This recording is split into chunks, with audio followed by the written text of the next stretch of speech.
கிறிஸ்து இயேசுவுக்குள் மிகவும் பிரியமுள்ள அன்புக்குரிய சகோதர சகோதரிகளே, உங்கள் யாவருக்கும் நம்முடைய பிதாவாகிய தேவனுடைய நாமத்தினாலும் ஆண்டவராகிய இயேசு கிறிஸ்துவின் நாமத்தினாலும் கிருபையும் சமாதானமும் உண்டாவதாக என்ற வாழ்த்துக்களோடு விசேஷமாக பாண்டிச்சேரி சபையாருடைய அன்பின் வாழ்த்துக்களையும் இது உங்கள் மத்தியில் தெரிவித்துக் கொள்கிற மிகுந்த மகிழ்ச்சி. ஸோ இன்றைக்கு எப்படிப்பட்ட ஒரு நாள் அப்படின்றது நமக்கு ஏற்கனவே தெரியும். என்ன பண்ண போகிறோம் அப்படின்னு பார்க்கும்போது, நம்மளுடைய சபையில் நமக்கு தேவையான ஊழியக்காரர்களை நம்ம சகோதரர் மத்தியிலிருந்து என்ன பண்ண போகிறோம், நாம் தேவ சித்தத்தின்படியாக ஊழியக்காரர்கள் என்ன பண்ண போகிறோம் அப்படின்னு பார்க்கும்போது தேர்ந்தெடுக்க போகிறோம். இந்த ஒரு தேர்ந்தெடுப்பில் என்ன பண்ணியிருக்கிறோம் ஆல்ரெடி அப்படின்னு பார்க்கும்போது, நாமினேஷன் என்ன பண்ணியிருக்கிறோம் இதுக்கு தகுதியுள்ள சகோதரர்கள் அப்படின்னு சொல்லிட்டு இப்போ நம்ம என்ன பண்ணியிருக்கிறோம் அப்படின்னு பார்க்கும்போது, அன்புக்குரிய சகோதர சகோதரிகளே, நம்ம முன்மொழிஞ்சிருக்கிறோம் ஒரு சில சகோதரர்களை எல்டர்ஸ்க்காகவும் ஒரு சில சகோதரர்களை டீக்கன்ஸுக்காகவும் முன்மொழிஞ்சிருக்கிறோம். இப்போ அந்த முன்மொழிஞ்சிருக்கிற எல்லாருமே ஊழியர்காரர்களாக நம்ம தேர்ந்தெடுக்கணுமா அப்படின்னா அது ஃபைனல் கிடையாது. நாமினேஷன்றது ஃபைனல் கிடையாது. இப்போ என்ன அப்படின்னு பார்க்கும்போது, ஒருவேளை நம்ம கடந்த ஒரு சில வாரங்களாக பாடங்கள் நம்ம தியானித்தோம். அந்த பாடங்களினுடைய சத்தியங்கள் அடிப்படையில் இன்றைக்கி ஒரு சில காரியங்களை உங்களுக்கு நான் ஞாபகப்படுத்த போகிறேன். இதன் அடிப்படையிலையும் சரியான தகுதிகள் இருக்கிற பட்சத்தில் என்ன பண்ணலாம், முன்மொழிஞ்சிருக்கிற எல்லாருமே என்ன பண்ணலாம், நம்முடைய ஊழியக்காரர்களை நம்ம தேர்ந்தெடுக்கலாம். ஸோ அப்படி இருக்கும்போது இப்போ ஒரு கேள்வியோடு நம்ம இந்த பாடத்தை நம்ம ஆரம்பிக்கலாம். இந்த உன்னதமான சபை அழைப்பில் தேவன் நமக்கு வச்சிருக்கிற மிகப்பெரிய ஒரு வாய்ப்பு என்ன அப்படின்னு பார்க்கும்போது, அந்த வாய்ப்புக்கு நம்ம போய் ஆகணும் அப்படின்னா நம்முடைய அழைப்பையும் நம்முடைய தெரிந்து கொள்வதிலையும் நம்ம என்ன பண்ணி ஆகணும், உறுதிப்படுத்தி தான் ஆகணும். ஸோ இப்போ நம்முடைய அழைப்பையும் நம்முடைய தெரிந்து கொள்வதிலையும் உறுதிப்படுத்தணும் அப்படின்னா இதற்கான பொறுப்பு யாருக்கு அதிகமாக இருக்குது?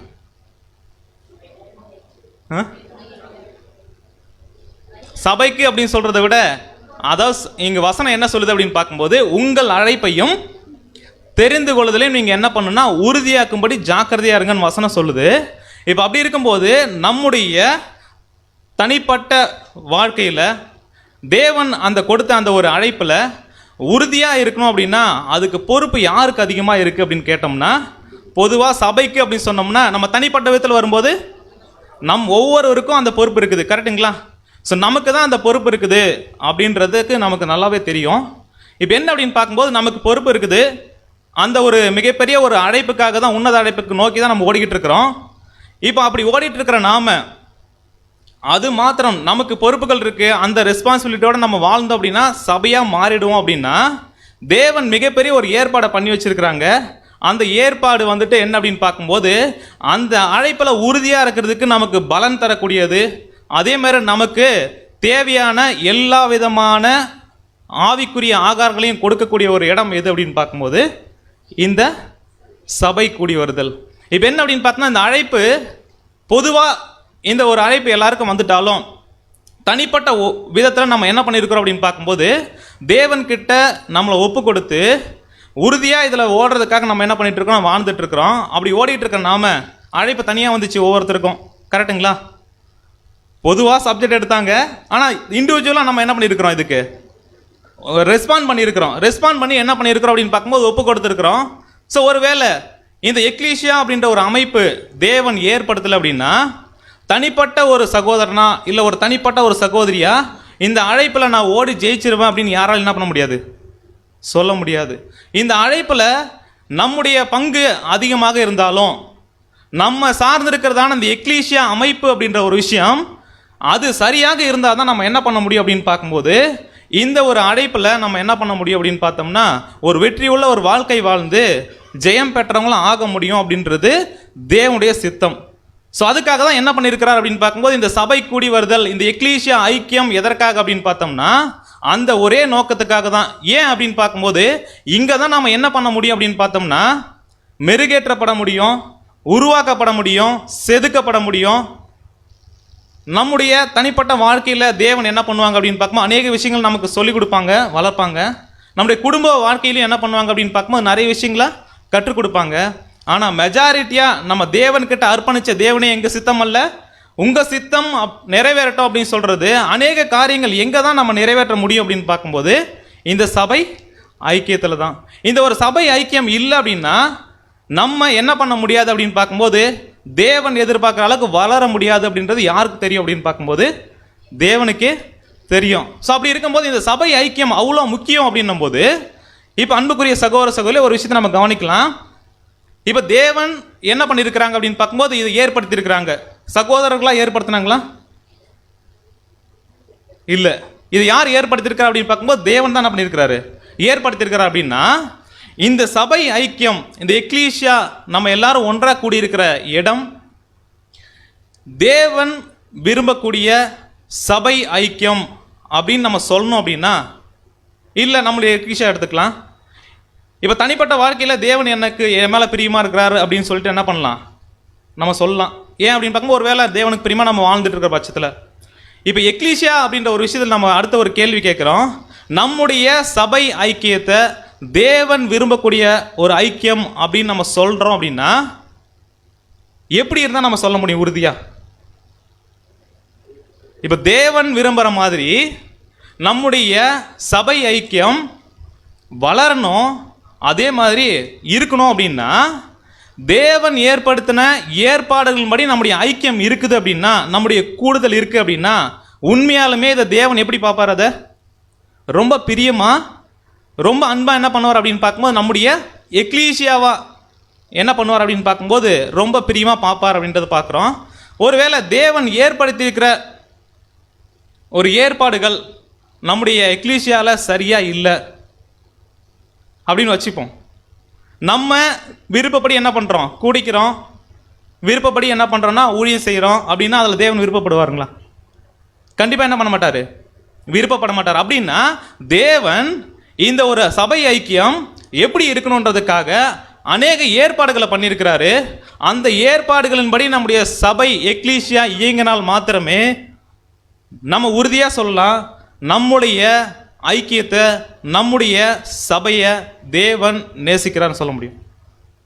ஸோ என்ன அப்படின்னு பார்க்கும்போது ஏற்கனவே நமக்கு தெரிஞ்ச விஷயங்களாக இருக்கும். நான் உங்களுக்கு என்ன பண்ணுறேன் அப்படின்னு பார்க்கும்போது தேவன் விரும்புகிற எக்லீசியா அப்படின்னா எப்படிப்பட்ட எக்லீசியாவை தேவன் விரும்புகிறார், எப்படிப்பட்ட ஐக்கியத்தை விரும்புகிறார், அதுக்கு ஒரு சில ஏற்பாடுகளை பண்ணி வச்சிருக்கிறாரு. அந்த மாதிரி எக்லீசியா நம்முடைய எக்லீசியா இருக்குதான்றதை முதல்ல பார்த்துட்டு அதுக்கு ஏற்ற ஊழியக்காரர்கள் நம்ம என்ன பண்ண போகிறோம், அடுத்து செலக்ட் பண்ணுற வேலையை நம்ம பார்க்கலாம். ஸோ அப்படி பார்க்கும்போது தேவன் ஏற்படுத்தின ஏற்பாடுகள் என்னென்ன அப்படின்னு பார்க்கும்போது ஸோ எபேசியர் 4ஆம் அதிகாரம் 11 to 13 வசனம் வரைக்கும் வாசிக்க போகிறோம். இப்போ என்ன அப்படின்னா நம்முடைய சப்ஜெக்டினுடைய டாபிக் என்ன அப்படின்னு பார்க்கும்போது சபையின் ஊழியக்காரர்களை தேர்ந்தெடுத்தல். அதில் ஒரு சில முக்கியத்துவம் இருக்குது, ஒரு சில அம்சங்கள் இருக்குது. அந்த அம்சங்கள் அடிப்படையில் இந்த விஷயத்தை, இந்த வசனத்தை நம்ம பார்க்கும்போது தான் இதனுடைய உள்ளான அதனுடைய ஆழங்களை நம்ம என்ன பண்ண முடியும் அப்படின்னு பார்த்தோம்னா புரிஞ்சிக்க முடியும். அதுக்கு முக்கியமாக ஒரு விஷயத்தை நம்ம புரிஞ்சிருக்கணும். இந்த தெய்வீக ஏற்பாடு அப்படின்றது, ஊழியக்காரர்களை ஏற்படுத்துறது அப்படின்றது இப்போ நம்ம பண்ணிகிட்டு இருக்கிறோங்களா, இந்த ஒரு விஷயம் தேவன் அங்கீகரிச்சது அப்படின்ற ஒரு விஷயத்தை நம்ம என்ன பண்ணலாம் அப்படின்னு பார்த்தோம்னா இந்த வசனத்தை நம்ம பார்க்கலாம். ஸோ வழக்கமாக இந்த வசனத்தை நம்ம படிக்கும்போது என்ன பண்ணுவோம் அப்படின்னா மேலும் ஆரம்பிப்போம், கடைசியாக 13ஆம் வசனத்தில் போயிட்டு என்ன பண்ணுவோம்னா ஏற்படுத்தினார் முடிச்சிருவோம். இன்றைக்கி நம்ம அப்படி பார்க்க போகிறதில்ல, வசனத்தை நல்லா கவனிக்க போகிறோம். கவனிச்சுட்டு என்ன பண்ணலாம் அப்படின்னு பார்க்கும்போது அதில் என்ன தேவன் நமக்கு கற்றுக் கொடுக்க வரார், அவர் என்ன ஏற்பாடுகளை பண்ணியிருக்கிறார் எக்லீசியாவில் அப்படின்றத நம்ம என்ன பண்ணணும் அப்படின்னு பார்க்கும்போது புரிஞ்சுக்கணும். ஸோ அன்புக்குரிய சகோதர சகோதரிகளே வசனத்தை நம்ம கவனிக்கலாம், படிக்கலாம். எபேசியர் 4ஆம் அதிகாரம் 11ஆம் வசனம் முதல். மேலும் நாம் அனைவரும் தேவனுடைய குமாரனை பற்றும் விசுவாசத்திலும் அறிவிலும் ஒருமைப்பட்டவர்களாகி கிறிஸ்துவனுடைய நிறைவான வளர்ச்சியின் அளவுக்கு தக்க பூரண புருஷராகும் வரைக்கும் பரிசுத்தவான்கள் சீர்பொருந்தும் பொருட்டு சுவிசேஷ ஊழியத்தின் வேலைக்காகவும் கிறிஸ்துவின் சரீரமாகிய சபையானது பக்தி விருத்தி அடைவதற்காகவும். என்ன அப்படின்னா நம்ம ஐக்கியமா இருக்கிற இந்த எக்லீசியா எப்படிப்பட்டதா இருக்கணும் அப்படின்னு சொல்லிட்டு தேவன் ஒரு சில ஏற்பாடுகளை பண்ணி வச்சிருக்கிறாரு. அதில் முக்கியமான ஏற்பாடு என்ன அப்படின்னு பார்க்கும்போது எல்லாவற்றிற்கும் போதுமானவராக இருக்கக்கூடிய சரீரமாகிய சபைக்கு தலையாகிய கிறிஸ்துவ முதல்ல என்ன பண்ணிட்டாரு, ஏற்படுத்திட்டார். யார் ஏற்படுத்தினது? பிதாவாகிய தேவன். இப்போ அடுத்து என்ன அப்படின்னு பார்க்கும்போது இப்போ அந்த எக்லீசியா நிறைவான வளர்ச்சி அடையணும், அதே மாதிரி சீர் பொருந்தணும், பக்தி விருத்தி அடையணும் அப்படின்னா இந்த எக்லீஷியாவுக்கு தேவன் கிறிஸ்துவ மாத்திரம் கிடையாது, அதுக்கப்புறம் ஒரு சில ஏற்பாடுகளை பண்ணி வச்சிருக்கிறாரு. அந்த ஏற்பாடுகளின்படி சபை இருக்கும்போது உண்மையாலுமே இந்த நிறைவான வளர்ச்சி கிறிஸ்துவனுடைய பூரண புருஷராக அந்த கிறிஸ்துவனுடைய வளர்ச்சிக்கு ஏற்ற வண்ணமா நம்ம ஒவ்வொருவரும் என்ன பண்ண முடியும் அப்படின்னு பார்க்கும்போது வளர முடியும் அப்படின்றத நம்ம பார்க்குறோம். ஸோ நம்ம சீர்பொருந்தியாகணும், அடுத்து பக்தி விருத்தி அடையணும் அப்படின்றதுக்காக தேவன் என்னென்ன ஏற்பாடுகளை பண்ணி வச்சிருக்கிறார் அந்த எக்லீசியால அப்படின்னு பார்த்தோம்னா அடுத்த வசனம் வாசிக்கலாம். 13ஆம் வசனம். எபேசியர் 4ஆம் அதிகாரம் 13ஆம் வசனம். அவர் சிலரை அப்போஸ்தலராகவும் சிலரை தீர்க்கதரிசிகளாகவும் சிலரை சுவிசேஷகராகவும் சிலரை மேய்ப்பராகவும் போதகராகவும் ஏற்படுத்தினார். இப்போ வசனத்தை நல்லா கவனிக்கலாம். இப்போ என்ன அப்படின்னு பார்க்கும்போது நாம பக்தி விருத்தி அடையணும், நிறைவான வளர்ச்சி பூரண புருஷர் ஆகணும், சீர் பொருந்தணும் அப்படின்னா பக்தி விருத்தி நமக்குள்ளார நடக்கணும் அப்படின்னா தேவன் பண்ணின ஏற்பாடுகள் என்னென்ன அப்படின்னு பார்த்தோம்னா முதல்ல என்ன பண்ணியிருக்கிறார், சிலரை அப்போஸ்தலர்களாக ஏற்படுத்தியிருக்கிறார். அந்த அப்போஸ்தலர்கள் யாருன்றது நமக்கு தெரியும். அந்த 12 அப்போஸ்தலர்கள் அவங்கள யார் ஏற்படுத்துன்னு அப்படின்னா பிதாவாகி தேவன் தான் ஏற்படுத்தினாரு. யார் மூலமா?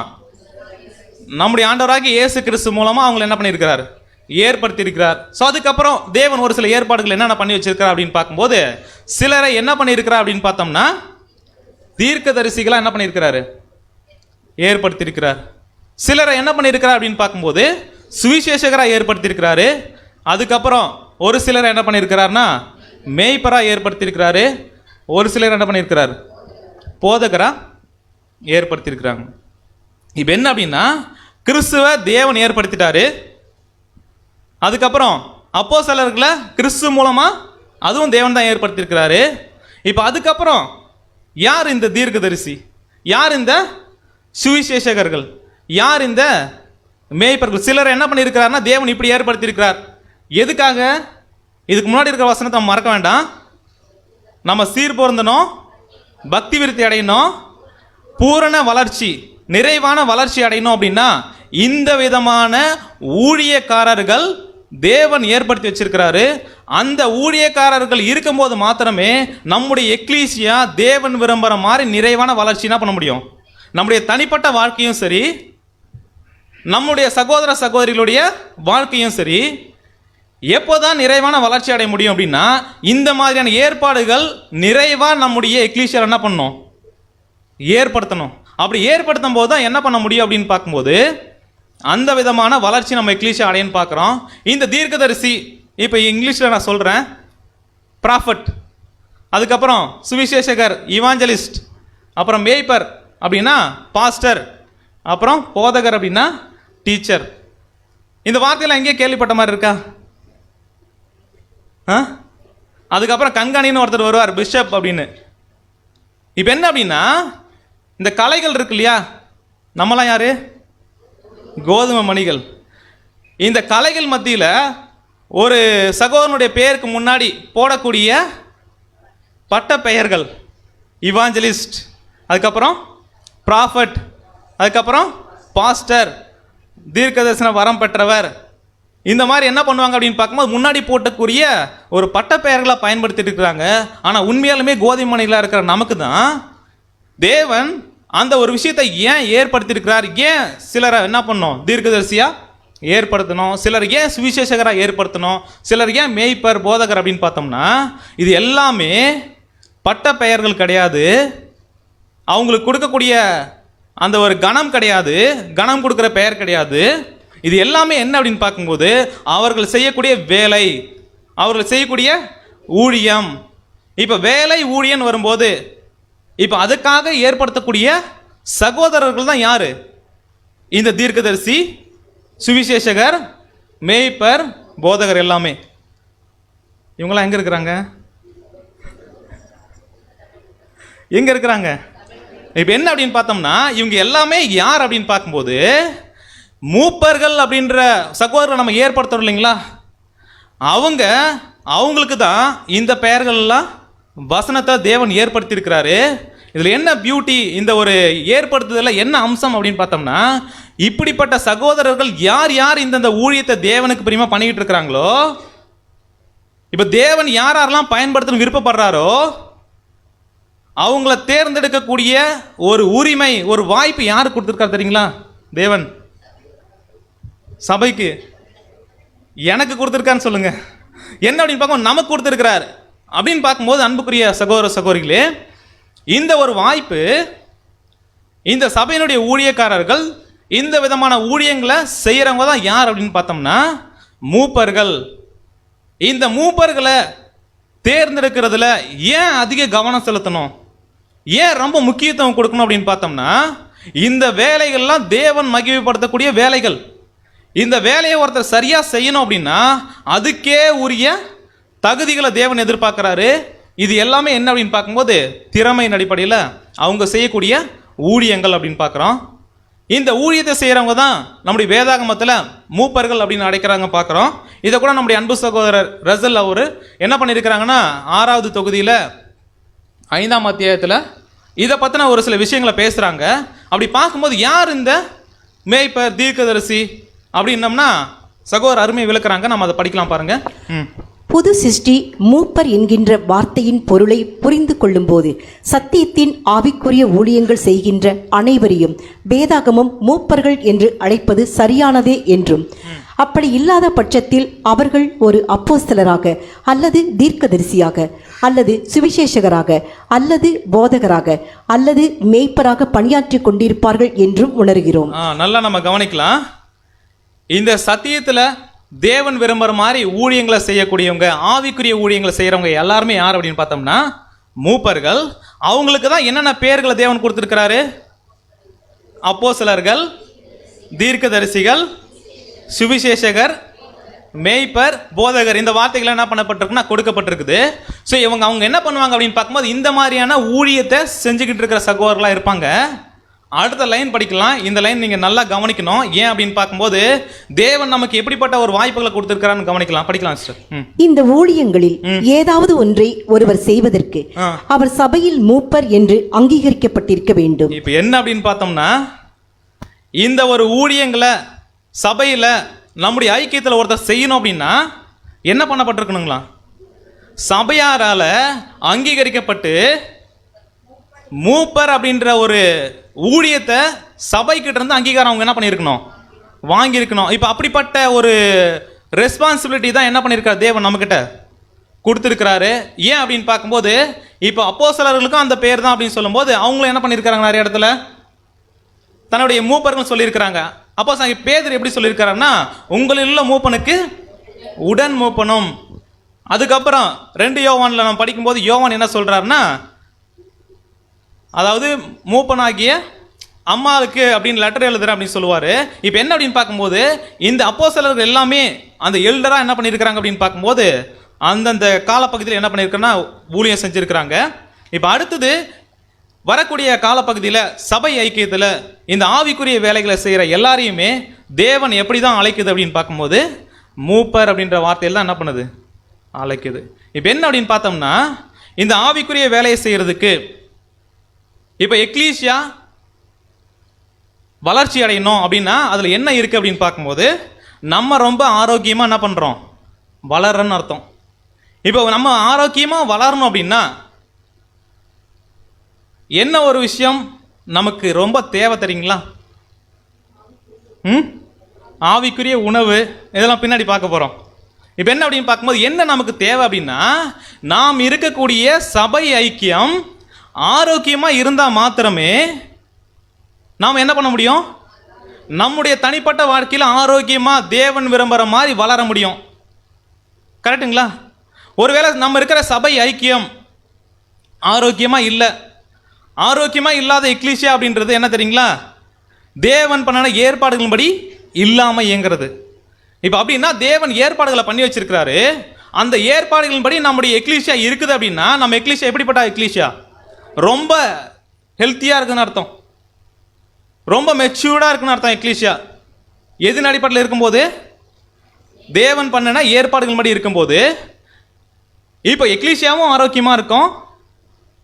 எக்லீசியா ஆரோக்கியமாக இருக்குது அப்படின்னா அது ஆட்டோமேட்டிக்காக நம்மளும் ஆரோக்கியமாக இருக்கும் அப்படின்றத நம்ம புரிஞ்சுக்கலாம். இப்போ அடுத்தது உங்களுடைய சிந்தனைக்கு இப்போ என்ன அப்படின்னு பார்க்கும்போது, இந்த எக்லீசியா ஆரோக்கியமாக இருக்கணும் அப்படின்னா தேவன் ஏற்படுத்த ஏற்பாடுகள் இதில் ஆவிக்குரிய ஊழியத்தை சரியாக செய்கிற மூப்பர்கள் என்ன பண்ணணும்? இருக்கணும். கரெக்டுங்களா? அப்படி தானே படித்தோம். வசனமாக தான் சொல்லுது. நம்முடைய சகோதரன் அப்படி தான் என்ன பண்ணியிருக்கிறாரு? ஆலோசனை கொடுத்துருக்கிறாரு. இப்போ எக்லீசியா ஆரோக்கியமாக இருக்கிறதுக்கு, இப்போ ஆரோக்கியமான ஒரு எக்லீசியாவாக நம்முடைய எக்லீசியா இருக்கணும் அப்படின்னா அதுக்குன்னே உரிய 2 முக்கியமான அம்சங்கள் இருக்குது. என்ன அப்படின்னு பார்க்கும்போது, இந்த ஆரோக்கியமான எக்லீசியாவா நம்ம எக்லீசியாவா இருக்கணும் அப்படின்னா, இந்த ஐக்கியம் இருக்கணும் அப்படின்னா, தகுதியுள்ள சகோதரர்கள் மூப்பர்களாக இருக்கணும். பாயிண்ட் நம்பர் 1 என்ன அப்படின்னு பார்க்கும்போது, ரொம்ப நம்ம எக்லீசியா வளர்ந்துருக்குது, மெச்சூர்டாக இருக்குது, அடுத்து ஆரோக்கியமாக இருக்குது, ஹெல்த்தியாக இருக்குது அப்படின்னா தகுதியுள்ள சகோதரர்கள் மூப்பர்களாக இருக்கணும். இது அம்சம். 2வது ஒரு அம்சம் என்ன அப்படின்னு பார்க்கும்போது, அந்த தகுதியுள்ள சகோதரர்கள் போதுமான எண்ணிக்கையில் ஒரு எக்லீசியா பெற்றுக்கொண்டிருந்தது அப்படின்னா உண்மையாலுமே அந்த எக்லீசியா ரொம்ப என்ன பண்ண அப்படின்னு பார்க்கும்போது தேவனை மகிமைப்படுத்தக்கூடிய கிரியைகளில் தேவன் எதிர்பார்க்குற வளர்ச்சியில் என்ன பண்ணும் அப்படின்னு பார்த்தோம்னா அந்த எக்லீசியா வளரும் அப்படின்றத பார்க்குறோம். இப்போ போதுமான எண்ணிக்கை அப்படின்னு சொல்லும்போது இருக்கிற எல்லாரையும் என்ன பண்ணிடலாம்? ஸோ நம்ம பார்க்கலாம். இப்போ என்ன அப்படின்னு பார்த்தோம்னா இந்த 2 அம்சமும் நம்ம எக்லீசியாவில் சரியாக நடந்துருச்சு அப்படின்னா தேவன் ஏற்படுத்தின ஏற்பாடுகளின் படி நம்ம எக்லீசியா இயங்கிக்கிட்டு இருக்கு. நம்ம எக்லீசியா ஆரோக்கியமாக என்ன பண்ணுது? இருக்குதுன்னு அர்த்தம். இப்போ என்ன பண்ண போகிறோம் அப்படின்னா தகுதியுள்ள சகோதரர்களை மூப்பர்களாக இருக்கணும் அப்படின்னா அந்த மூப்பர்களை யார் தான் ஏற்படுத்தணும்? சபை. நாம தான் என்ன பண்ணணும்? ஏற்படுத்தணும். அப்படின்னா அவங்ககிட்ட என்ன இருக்கணும் அப்படின்னு பார்க்கும்போது இப்போ அவங்கள எதுக்காக நம்ம ஏற்படுத்துகிறோம்? ஆரோக்கியமாக இருக்கணும் அப்படின்னா அவங்க என்ன பண்ணியாகணும்? வேலை செய்யணும், ஊழியம் செய்யணும். இப்போ அப்படி ஊழியம் செய்யணும், ஒரு வேலை செய்யணும் அப்படின்னா அவங்க கிட்ட இருக்க வேண்டியது முதல் விஷயம் திறமை. இந்த திறமை கண்டிப்பாக ஏன் அப்படின்னா அவங்க செய்ய போகிறது ஒரு வேலை. அந்த வேலையை செய்யணும் அப்படின்னா அதுக்கே உரிய திறமை இருந்தால் தான் என்ன பண்ண முடியும்?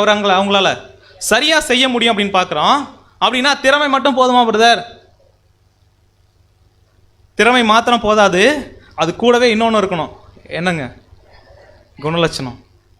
இந்த 2ம் இருக்குது அப்படின்னா உண்மையாலுமே அந்த ஒரு சகோதரரை நம்ம என்ன பண்ணலாம் அப்படின்னு பார்க்கும்போது மூப்பரை என்ன பண்ணலாம்? ஏற்படுத்தலாம். இப்போ திறமையும் இருக்கணும், அதே மாதிரி குணலட்சணமும் இருக்கணும். இதை நம்ம புரிஞ்சுக்கிறதுக்காக பழைய ஏற்பாட்டு காலத்தில் தேவன் அவருடைய ஜனங்களை வழிநடத்துறதுக்கு ஒருத்தர் என்ன பண்ணார்? தேர்ந்தெடுத்தார். எதுக்காக தேர்ந்தெடுத்தார் அப்படின்னு பார்க்கும்போது ஜனங்களை வழிநடத்த தேவனே ஒரு நபரை செலக்ட் பண்ணியிருக்கிறாரு. அந்த நபரை எப்படி செலக்ட் பண்ணிருக்காருன்றதை நம்ம பார்த்துட்டு என்ன பண்ண போகிறோம் அப்படின்னா அவருடைய ஆவியை பெற்ற தேவனுடைய பிள்ளைகளாக இருக்கிற நாமளும் என்ன பண்ண போகிறோம்னா அப்படியாக தேவன் விரும்புகிற மாதிரியான நபரை என்ன பண்ண போகிறோம்? ஊழியக்காரராக நம்மளை வழிநடத்துறதுக்கு மூப்பர்களாக நம்ம என்ன பண்ண போகிறோம்? ஏற்படுத்த போகிறோம். அப்படி ஏற்படுத்துகிற அந்த ஒரு விஷயத்தை நம்ம புரிஞ்சுக்கிறதுக்காக தேவன் யாரை தேர்ந்தெடுத்தார் அப்படின்னு பார்க்கும்போது மோசேவை தேர்ந்தெடுத்தார். ஸோ தேர்ந்தெடுத்து என்ன பண்ணார் அப்படின்னு பார்க்கும்போது 40 வருஷம் என்ன பண்ணாருங்க? பார்வோன் அரண்மனையில் சகல சாஸ்திரங்களையும் கற்றுக்கொண்டு என்ன பண்ணார் அப்படின்னு பார்க்கும்போது நல்ல ஒரு திறமைசாலியாக என்ன பண்ணிட்டாரு? கரெக்டுங்களா? அவர்கிட்ட இருக்க எல்லா திறமையும் என்ன பண்ணார் அப்படின்னு பார்க்கும்போது எல்லாத்தையுமே கற்றுக்கிட்டு திறமைசாலியாக மாறிட்டார். இப்போ என்ன அப்படின்னு பார்க்கும்போது தேவன் அந்த ஒரு இஸ்ரேல் ஜனங்களை வழிநடத்துறதுக்கு திறமைசாலியாக இருக்கக்கூடிய திறமையுள்ள ஒரு நபரை பயன்படுத்துறது சரியான நோக்கமாக இருக்குமா இல்லை தவறான நோக்கமாக இருக்குமா? கண்டிப்பாக அப்படிப்பட்ட ஜனங்களை வழிநடத்தணும் அப்படின்னா அவர்கிட்ட என்ன பண்ணணும்? திறமை இருக்கணும். கரெக்டுங்களா? இப்போ திறமை இல்லாமல் அவரால் என்ன பண்ண முடியாது அப்படின்னு பார்த்தோம்னா அத்தனை லட்சம் ஜனங்களை வழிநடத்த முடியாது. இதுக்காக தேவன் தேர்ந்தெடுக்கிற அந்த அடிமைகளாக இருக்கிறாங்கல்ல அந்த சகோதரில் யாராவது ஒருத்தவங்களை ஏற்படுத்தியிருக்கலாம்ல. இப்போ என்ன அப்படின்னு பார்த்தோம்னா தேவனுடைய சித்தம் மோசே அப்படின்றது நமக்கு தெரியுது. அவர் நல்லா என்ன பண்ணிட்டார்னா திறமை வளர்த்துக்கிட்டார். 40 வருஷம் 40 வருஷம் வளர்ந்து முடிஞ்ச உடனே இப்போ தேவன் மோசே நீ தான் இதுக்கு தகுதியான ஆள், உங்ககிட்ட தான் அந்த திறமை இருக்குது, உன்னை தான் நான் பயன்படுத்த போகிறேன், நீ வா அப்படின்னு கூப்பிட்டாருங்களா? இல்லை. இப்போ என்ன அப்படின்னா அந்த எகிப்தின் அரண்மனையில் அவர் கற்றுக்கொண்ட அந்த திறமைகள் மாத்திரம் இந்த ஜனங்களை தேவன் விரும்புகிற மாதிரி வழிநடத்துறதுக்கு அவருக்கு போதுமானதாக இருந்ததா அப்படின்னா நம்ம என்ன பதில் சொல்லலாம்? இல்லைன்றதுக்கு ஆதாரமே என்ன அப்படின்னு பார்க்கும்போது சகோதரர் என்ன பண்ண அவங்கள ஏற்றுக்கல. இப்போ என்ன அப்படின்னு பார்த்தோம்னா திறமை இருக்குது, அதுவும் ஒருத்தர் அடித்து கொலை பண்ணுற அளவுக்கு கூட என்ன பண்ண தைரியம் இருக்குது. அதுக்கப்புறம் சகோதரர் 2 பேர் என்ன பண்ணுறாங்கன்னா சண்டை போட்டுக்கிறாங்க. அவங்ககிட்ட போயிட்டு இந்த மாதிரி நீங்கள் என்ன பண்ணுங்க பண்ணக்கூடாது அப்படின்னோடனே உங்களை யார் முதல்ல நியாயாதிபதியாகவும் எங்களுக்கு மேலே இருந்த ரூல் பண்ணுறதுக்கு ஏற்படுத்தினது யாருன்னு கேட்குறாங்க. இப்படி கேட்கும்போது அவருக்கு எப்படி இருக்கும்? எப்போ உங்களுக்காக தான்ப்பா எகிப்தில் இருக்கக்கூடிய பொக்கிஷங்களை நான் என்ன பண்ணிட்டேன், துச்சமாக மாற்றி தூக்கி போட்டு வந்துட்டேன்.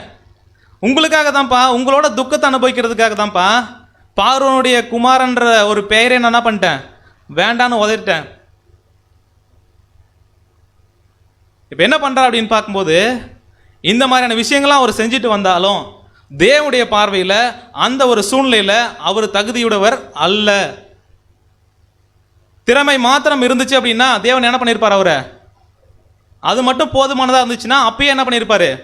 பார்வன்கிட்ட போய் பேச சொல்லியிருப்பார். 40 வருஷம் முடிஞ்ச உடனே தைரியசாலியான பிறகு, திறமைசாலியான பிறகு.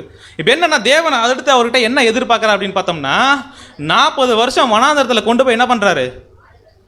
குணலட்சண வளர்ச்சிக்காகவே அந்த ஆடுகள் பின்னாடி அலைய விடுறார். அங்கே ஏதாவது திறமையை வளர்த்துக்க முடியுமா? அவரு என்னன்னா பொறுமை, சாந்தம், எப்படி கருணையாக இருக்கிறது, இரக்கமாக இருக்கிறது, இப்படிப்பட்ட விஷயங்களை தான் என்ன பண்ண முடியும் அப்படின்னு பார்க்கும்போது அந்த 40 வருஷம் வனாந்தரத்தில் அவரால் என்ன பண்ண முடியும்? கற்றுக்கொண்டு இருக்க முடியும். இந்த 2 விஷயமும் என்ன அப்படின்னு பார்த்தா திறமையும் அவர்கிட்ட தேவன் என்ன பண்ணிட்டாரு? கண்டுபிடிச்சிட்டாரு. அதுக்கப்புறம் குணலட்சண வளர்ச்சி அப்படின்ற ஒரு விஷயத்தை 40 வருஷம் என்ன பண்ணிட்டாரு? அதனால பிரதர் இங்கே இருக்கிற மூப்பர்களுக்கெல்லாம் என்ன பண்ணோம்? முதல்ல என்ன பண்ணோம்? திறமையை வளர்த்துக்கு ட்ரைனிங் பிரதர். அதுக்கப்புறம் என்ன பண்ணோம்? இவங்களை அடுத்து கேரக்டர் டெவலப்மெண்ட், இதுக்கப்புறம் மாற ஒரு விஷயம் அப்படின்னு நீங்கள் என்ன பண்ண வேண்டாம், நினச்சிக்க வேண்டாம். திறமை வளரும் போது என்ன பண்ணியிருக்கோம் அப்படின்னு பார்க்கும்போது அவங்களுக்கு குணலட்சணமும் வளர்ந்துருக்கணும். ஸோ அப்படி இருக்கிறவங்கள நம்ம என்ன பண்ணோம் அப்படின்னு பார்த்தோம்னா நம்ம சகோதரர்களாக நமக்கு ஊழியம் செய்யக்கூடிய வழி நடத்துறதுக்கு தேவையான ஊழியர்களாக மூப்பர்களாக நம்ம ஏற்படுத்தணும் அப்படின்றத பார்க்குறோம். ஸோ இப்போ என்ன அப்படின்னு பார்த்தோம்னா தேவன் வழி நடத்துகிற ஒருத்தருக்கு இது 2 தான் எதிர்பார்க்குறாரு. இப்போ நம்மளும் நம்மளை வழி நடத்துறதுக்கு, அதாவது நம்மளையே அவங்ககிட்ட ஒப்பு கொடுக்க போகிறோம், கை தூக்கி என்ன பண்ண போகிறோம்? கரெக்டுங்களா? எங்களுடைய ஆவிக்குரிய வாழ்க்கைக்கு தகுதியுள்ள சகோதரர்களா தேவன் உங்களை தான் பிரதர் பயன்படுத்த போகிறாங்க. அதுக்காக நாங்கள் என்ன பண்ணுறோம்? உங்களை ஆசீர்வதிக்கிறோம் பிரதர், நீங்கள் நல்லா அந்த ஊழியத்தை என்ன பண்ணுங்க செய்யுங்க அப்படின்னு சொல்கிறோம்.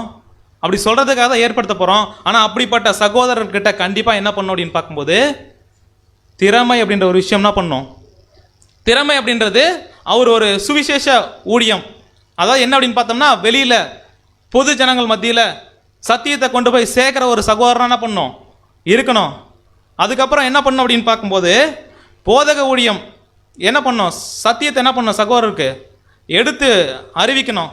அதுக்கப்புறம் ஒரு தீர்க்கதரிசியாக இருந்து இனிமேல் நடக்க போகிற காரியங்களை தேவனுடைய திட்டத்தோடு மேட்ச் பண்ணி என்ன பண்ணணும் அப்படின்னு பார்க்கும்போது பின்னாடி நடக்க போகிற விஷயங்களை முன்னாடியே சொல்லி சபையை என்ன பண்ணணும்? எச்சரிக்கிறதுல, சபையை வளர்க்குறதுல அவர் என்ன பண்ணணும்? இதெல்லாம் என்ன அப்படின்னு பார்த்தோம்னா இந்த ஒரு வரம் என்ன அப்படின்னு பார்க்கும்போது அது வந்து திறமை. சுவிசேஷ ஊழியம் பண்ணுறது, போதக ஊழியம் பண்ணுறது, அதுக்கப்புறம் தீர்க்கதரிசன ஊழியம் பண்ணுறது, இது எல்லாமே என்ன அப்படின்னு பார்த்தோம்னா திறமை. அவங்க கிட்ட இருக்கக்கூடிய ஒரு விசேஷித்த தகுதி. கண்டிப்பாக நம்ம ஏற்படுத்தக்கூடிய மூப்பர்களுக்கு இதில் ஏதாவது ஒரு திறமை என்ன பண்ணணும்? எல்லாமே இருக்கணும்னு அவசியம் கிடையாது. என்ன அப்படின்னு பார்த்தோம்னா ஏதாவது ஒன்றாவது என்ன பண்ணணும்? இருக்கணும். ஸோ அது மாத்திரம் போதுமா அப்படின்னு பார்த்தோம்னா அடிப்படையாக தேவன் அந்த வேலையை செய்கிறதுக்குன்னு ஒரு சில குணலட்சணம் என்ன பண்ணுறாரு? எதிர்பார்க்குறாங்க.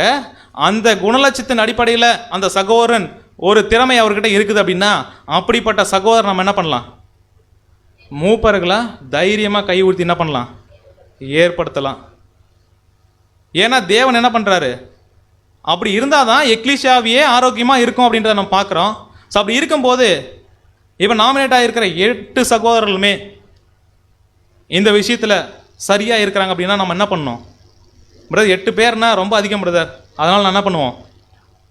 ஒரு 2 பேரை கழட்டி விடுவோம், ஒரு 3 பேரை கழட்டி விடுவோம் அப்படின்லாம் கிடையாது. என்னன்னா எந்த அளவுக்கு இந்த தகுதி திறமை இருக்கிற பட்சத்தில், குணலட்சணம் இருக்கிற பட்சத்தில் நம்ம இருக்கிற எல்லாருமே ஏற்படுத்தணும் அப்படின்னா உண்மையாலுமே நம்முடைய எக்லீசியா இன்னும் என்ன பண்ணும், பல மடங்கு வளரும்.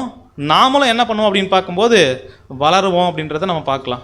ஸோ அப்படின்னு பார்த்தோம்னா இந்த 2 விஷயமே ஒரு மூப்பராக இருந்து வழிநடத்தக்கூடிய ஒரு சகோதரனுக்கு கண்டிப்பாக என்ன பண்ணணும், இருக்கணும். ஸோ இந்த மாதிரியான ஊழியங்களை செய்கிறவங்க குணலட்சணத்தில் முதிர்ச்சி இருக்கணும், சத்திய அறிவில் தேர்ச்சி பெற்றவங்களாகவும் திறமைசாலியாகவும் இருந்தாங்க அப்படின்னா அப்படிப்பட்டவங்கள நம்ம மூப்பர்களாக ஏற்படுத்துறதுக்கு நம்ம தயங்கவே வேண்டாம் அப்படின்றத பார்க்கலாம்.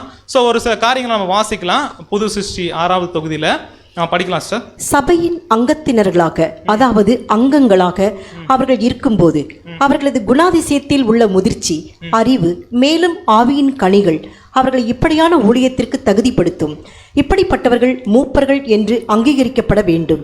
ஆனால் மூப்பர்கள் வயதில் மூத்தவர்களாக இருக்க வேண்டும் என்பதில்லை.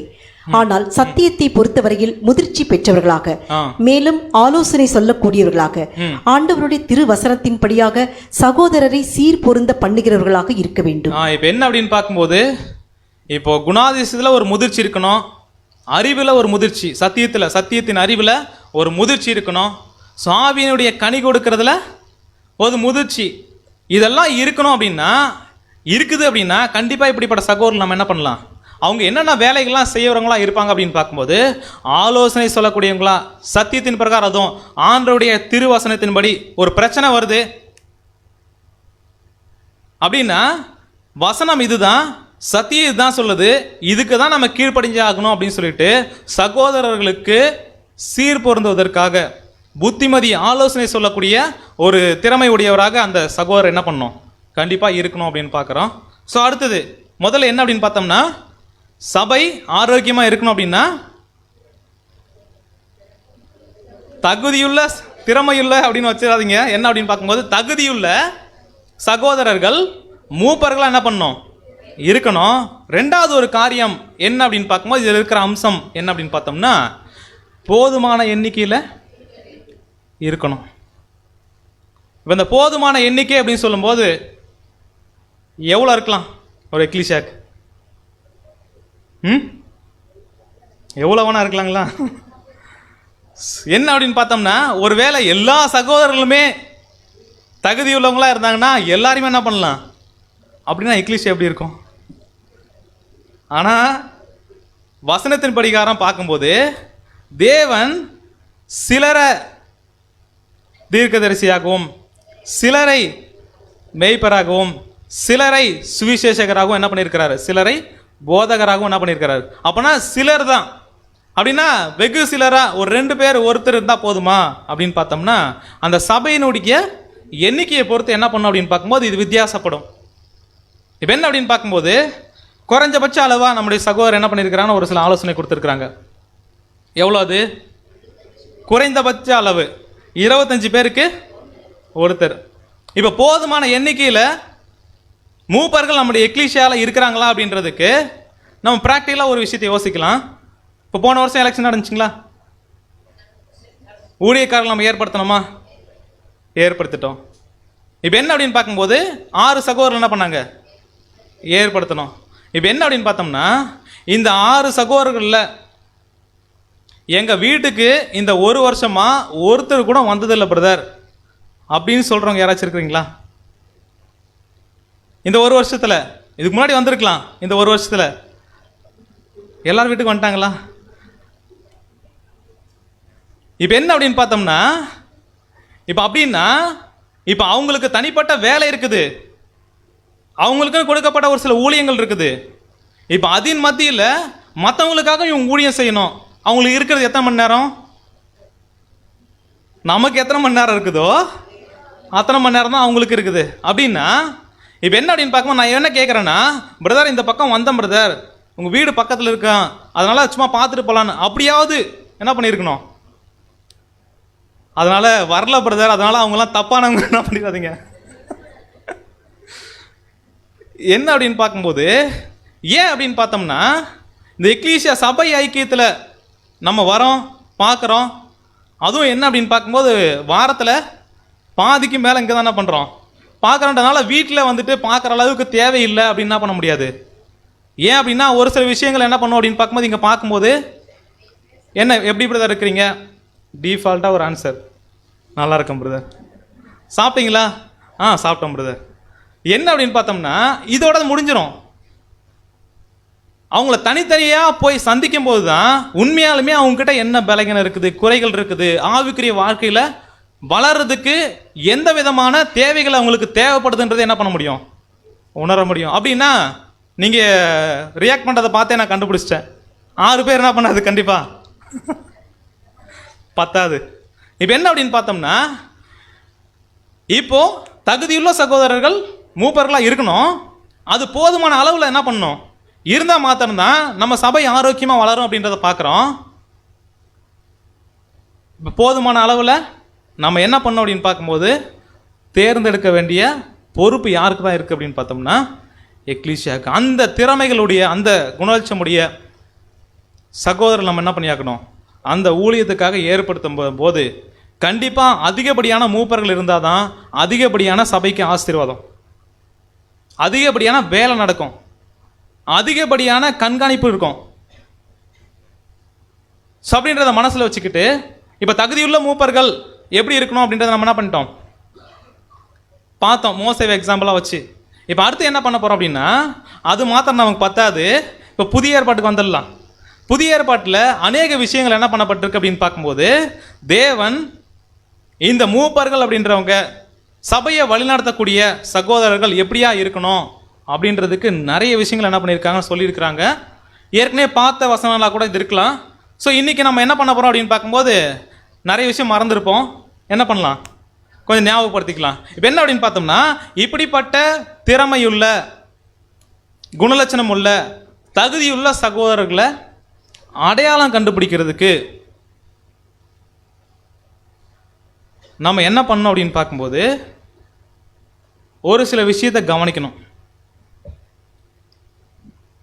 இப்போ மூப்பர்களாக முன்மொழியப்பட்டிருக்கிறாங்க சகோதரர்கள். இப்போ அந்த சகோதரர்கள் தகுதியுள்ளவங்க சரியாக தேவன் விரும்புகிற மாதிரி நடத்துவாங்க அப்படின்ற ஒரு நம்பிக்கை நமக்கு வரணும். அப்படின்னா இப்போது என்ன பார்க்க போகிறோம் அப்படின்னா அவங்கள எப்படி நம்ம அடையாளம் கண்டுக்கிறது, யாருக்கு நம்ம தைரியமாக சந்தோஷமாக முழு மனசோட கையை தூக்குறது அப்படின்ற ஒரு விஷயத்தை என்ன பண்ணணும் அப்படின்னு பார்க்கும்போது நம்ம பார்க்கணும். அப்படி பார்க்கறதுக்கு முதலாவது நம்ம தெரிஞ்சுக்க வேண்டிய விஷயம் என்ன அப்படின்னு பார்த்தோம்னா மூப்பருக்குரிய ஊழிய ஸ்தானம் அப்படின்றது என்னன்னு முதல்ல நம்ம என்ன பண்ணணும் தெளிவாக புரிஞ்சுக்கணும். அப்படி தெளிவாக புரிஞ்சிக்கும் போது மாத்திரம்தான் அது எப்படிப்பட்ட ஒரு ஸ்தானம், அதுக்கு எப்படிப்பட்ட சகோதரர் நம்ம என்ன பண்ணணும் ஏற்படுத்தணும் அப்படின்ற ஒரு விஷயம் நமக்கு புரியும். இப்போ இந்த மூப்பருக்குரிய ஊழிய ஸ்தானம் அப்படின்னு சொல்கிறது எல்டர்ஷிப், அந்த ஸ்தானம் எப்படிப்பட்டது அப்படின்னு நம்ம கேட்டோம் அப்படின்னா ஒருவேளை சத்தியத்தில் வந்த புதுசாக இருக்கிற ஒரு சகோதரரா இருக்கிறாருன்னு வச்சுக்கிங்களேன், இல்லை இந்த ஒழுங்குமுறையினுடைய சத்தியங்களை இப்போ அதுக்கே உரிய சத்தியங்களை வச்சு பார்க்கும்போது தான் இதனுடைய மேன்மை, இதனுடைய அம்சம், இதனுடைய முக்கியத்துவம் நமக்கு புரியுது. ஒருவேளை இதை புரியாமல் இருக்கிற ஒரு சகோதரராக இருக்கிறாருன்னு வச்சுக்கிங்களா, சரியா?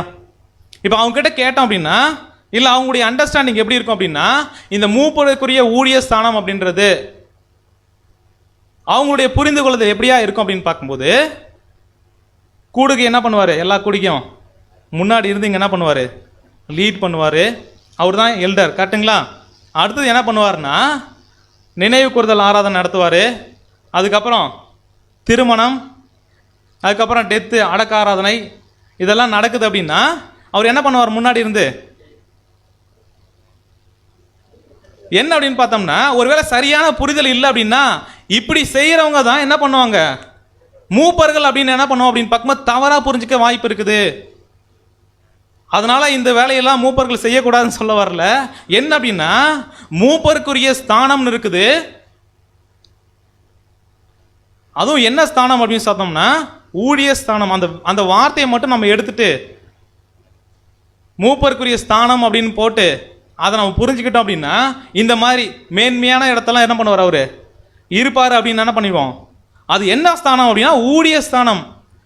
இப்போ இந்த ஒரு வேலையெல்லாம் அவர் செய்யக்கூடாது அப்படின்னு பார்த்தோம்னா அந்த மூப்பர் செய்யக்கூடிய வேலைகளில் ரொம்ப சின்ன சின்ன வேலை இது. என்ன அப்படின்னா அந்த மூப்பருக்குரிய ஊழிய ஸ்தானம் அப்படின்றத நம்ம தெளிவாக புரிஞ்சுக்கணும் அப்படின்னா என்ன பண்ணியாக்கணும் அப்படின்னு பார்க்கும்போது, அன்புக்குரிய சகோதர சகோதரிகளே, இப்போ அந்த ஸ்தானத்தை சரியாக புரிஞ்சுக்கணும் அப்படின்னா இப்படிப்பட்ட வேலைகளை செய்கிறவங்க தான் எல்டர்ஸ் அப்படின்னு நம்ம ஒரு வேலை நினச்சிக்கிட்டு இருக்கோம் அப்படின்னா இந்த வேலையை செய்வாங்க. இதை காட்டிலும் ஒரு சில மேன்மையான வேலைகள், அந்த வேலையை எல்லாராலையும் செய்ய முடியாது. ஒருவேளை சபையில் இருக்கக்கூடிய சாதாரண ஒரு சகோதரராக இருக்கிறான்னு வச்சுக்கிங்களேன், அதனால் ரொம்ப தரத்தை தாழ்த்தி பேசுகிறேன்னு நினச்சிக்க வேண்டாம். கொஞ்சம் தெளிவுள்ள சகோதரர் என்ன பண்ணலாம் தெரியுங்களா? லீட் பண்ணலாம். அதனால் அது மூப்பருக்குரிய ஸ்தானம் அப்படின்றத என்ன பண்ண முடியும், நம்ம எடுத்துக்க முடியாது. என்ன அப்படின்னு பார்த்தோம்னா இதை காட்டிலும் அவங்க செய்ய வேண்டிய முக்கியமான வேலைகள் இருக்குது. அந்த வேலைகள் என்னென்ன அப்படின்னு பார்க்கும்போது வசனம் வாசிக்கலாம். 1 பேதுரு 5ஆம் அதிகாரம் 2ஆம் வசனம். 1 பேதுரு 5ஆம் அதிகாரம் 2ஆம் வசனம். உங்களிடத்தில் உள்ள தேவனுடைய மந்தையை நீங்கள் மேய்த்து கட்டாயமாய் அல்ல, மனப்பூர்வமாயும் அவலட்சணமான ஆதாயத்திற்காக அல்ல, உற்சாக மனதோடும். இப்போ என்ன அப்படின்னு பார்க்கும்போது மூப்பருக்குரிய அந்த ஸ்தானத்தை நம்ம புரிஞ்சுக்கணும் அப்படின்னா மூப்பரை பற்றின சொல்லக்கூடிய வசனங்கள் ஏற்கனவே நம்ம பார்த்துருக்கலாம். அவங்க என்ன பண்ணி ஆகணும் அப்படின்னு பார்க்கும்போது தேவனுடைய மந்தையை மேய்க்கிற வேலையை செய்யணும். அதை நம்ம பின்னாடி பார்க்கலாம். அடுத்து அவங்க செய்ய வேண்டிய 3வது வசனம் படிக்கலாம். முக்கியமான வேலை 1 பேதுரு 5ஆம் அதிகாரம் 3ஆம் வசனம். சுதந்திரத்தை இருமாப்பாய் ஆளுகிறவர்களாக அல்ல, மந்தைக்கு மாதிரிகளாகவும் கண்காணிப்பு செய்யுங்கள். இப்போ மூப்பருக்குரிய அந்த ஸ்தானம், அவங்களுடைய வேலை என்ன, அவங்களுடைய ஊழியம் என்ன அப்படின்னா அவங்களுக்கே கொடுக்கப்பட்ட மிக முக்கியமான ஒரு வேலை என்ன அப்படின்னு பார்க்கும்போது மந்தைக்கு மாதிரி. மந்தைக்கு ரோல் மாடல், மந்தைக்கு எக்ஸாம்பிளாக வாழக்கூடிய ஒரு வாழ்க்கை யார் வாழ்ந்தாக்கணும் அப்படின்னா மூப்பர் என்ன பண்ணியாக்கணும். ஏன் அப்படின்னா இங்கே நின்று பேசுகிறத விட பேசியாதான் ஆகணும் அவங்களுக்கு, அதுதான் ஊழியம். ஆனால் ஒரு சப்ஜெக்ட் பேசி ஒரு சில விஷயத்தை புரிய வைக்கிறதுக்கு பதிலாக அவர் மாதிரியாக நடந்து வாழ்க்கையில் காமிச்சார் அப்படின்னா சப்ஜெக்ட் பேசுகிற தாக்கத்தை விட அவர் வாழ்கிற வாழ்க்கை என்ன பண்ணும், கண்டிப்பாக அதிகமான தாக்கத்தை ஏற்படுத்தும். முன்மாதிரி அப்படின்றது அவருடைய தனிப்பட்ட வாழ்க்கை, குடும்பத்தை தேவனுக்கு பிரியமா எப்படி நடத்துகிறார் அப்படின்றது, அதுக்கப்புறம் குணலட்சணத்தில் எந்த அளவுக்கு முன்மாதிரி அப்படின்ற ஒரு விஷயத்தை என்ன பண்ணியாக்கணும் அப்படின்னு பார்க்கும்போது அவர் வாழ்ந்து காமிக்கிறது தான் மிகப்பெரிய அவருக்கு ஊழியம், ஒரு வேலை.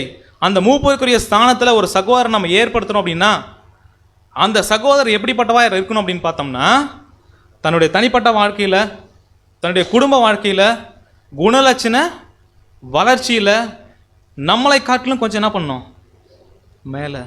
அதனால் பரிபூர்ணமாக என்ன பண்ண வேண்டாம். என்ன அப்படின்னு பார்க்கும்போது பிதா பூரண சர்க்குணராக இருக்கிறது போல் நீங்களும் பூரண சர்க்குணராக இருக்குன்னு சொல்லிட்டு அது மூப்பருக்கும் பொருந்தும், நமக்கும் பொருந்தும். இப்போ என்ன அப்படின்னா அப்படி முயற்சி பண்ணிக்கிட்டு இருக்கணும். கண்டிப்பாக அது வாழ்க்கையில் தெரியணும். அந்த குணாதிசயம் கண்டிப்பாக என்ன பண்ணணும் அப்படின்னு பார்க்கும்போது மற்றவர்களை திரும்பி பார்க்குற அளவுக்கு என்ன பண்ணணும் அப்படின்னு பார்க்கும்போது அவங்களுடைய வாழ்க்கை இருக்கணும். அடுத்தபடியாக அந்த மூப்பராக தேர்ந்தெடுக்கக்கூடிய சகோதரருடைய ஒரு வாழ்க்கை, அவர் தேவனுக்காக செய்யக்கூடிய ஊழியங்கள் என்ன பண்ணும் அப்படின்னா சபையில் இருக்கக்கூடிய சகோதர சகோதரிகளுக்கு ஒரு இன்ஸ்பிரேஷனாக இருக்கணும். இப்படிப்பட்ட ஒரு சகோதரன் மாதிரி நம்ம என்ன பண்ணோம், அதனால் அவரை பின்பற்றணும்னு சொல்லலை. என்ன அப்படின்னு பார்த்தோம்னா இப்படி இந்த மாதிரியான ஊழியம் செய்கிற ஒரு திறமை, அடுத்து குணலட்சணம் காமிக்கிறதுல இந்த மாதிரி நம்ம மாறணும் அப்படின்ற ஒரு எண்ணம் என்ன பண்ணணும் அப்படின்னு பார்க்கும்போது வரணும்.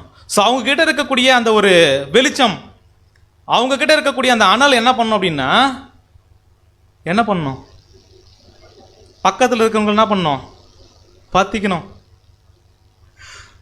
அப்படிப்பட்ட சகோதரர்கள் தான் நம்ம என்ன பண்ணோம் அப்படின்னு பார்க்கும்போது நம்ம இந்த மூப்பருக்குரிய அந்த ஸ்தானத்தை புரிஞ்சுக்கிட்ட நாம ஏற்படுத்தக்கூடியவங்களா இருக்கணும் அப்படின்னு பார்க்குறோம். அடுத்து 2வது விஷயம் என்ன அப்படின்னு பார்த்தோம்னா உங்களில் உள்ள தேவனுடைய மந்தையை நீங்கள் என்ன பண்ணணும், மேய்க்கணும்.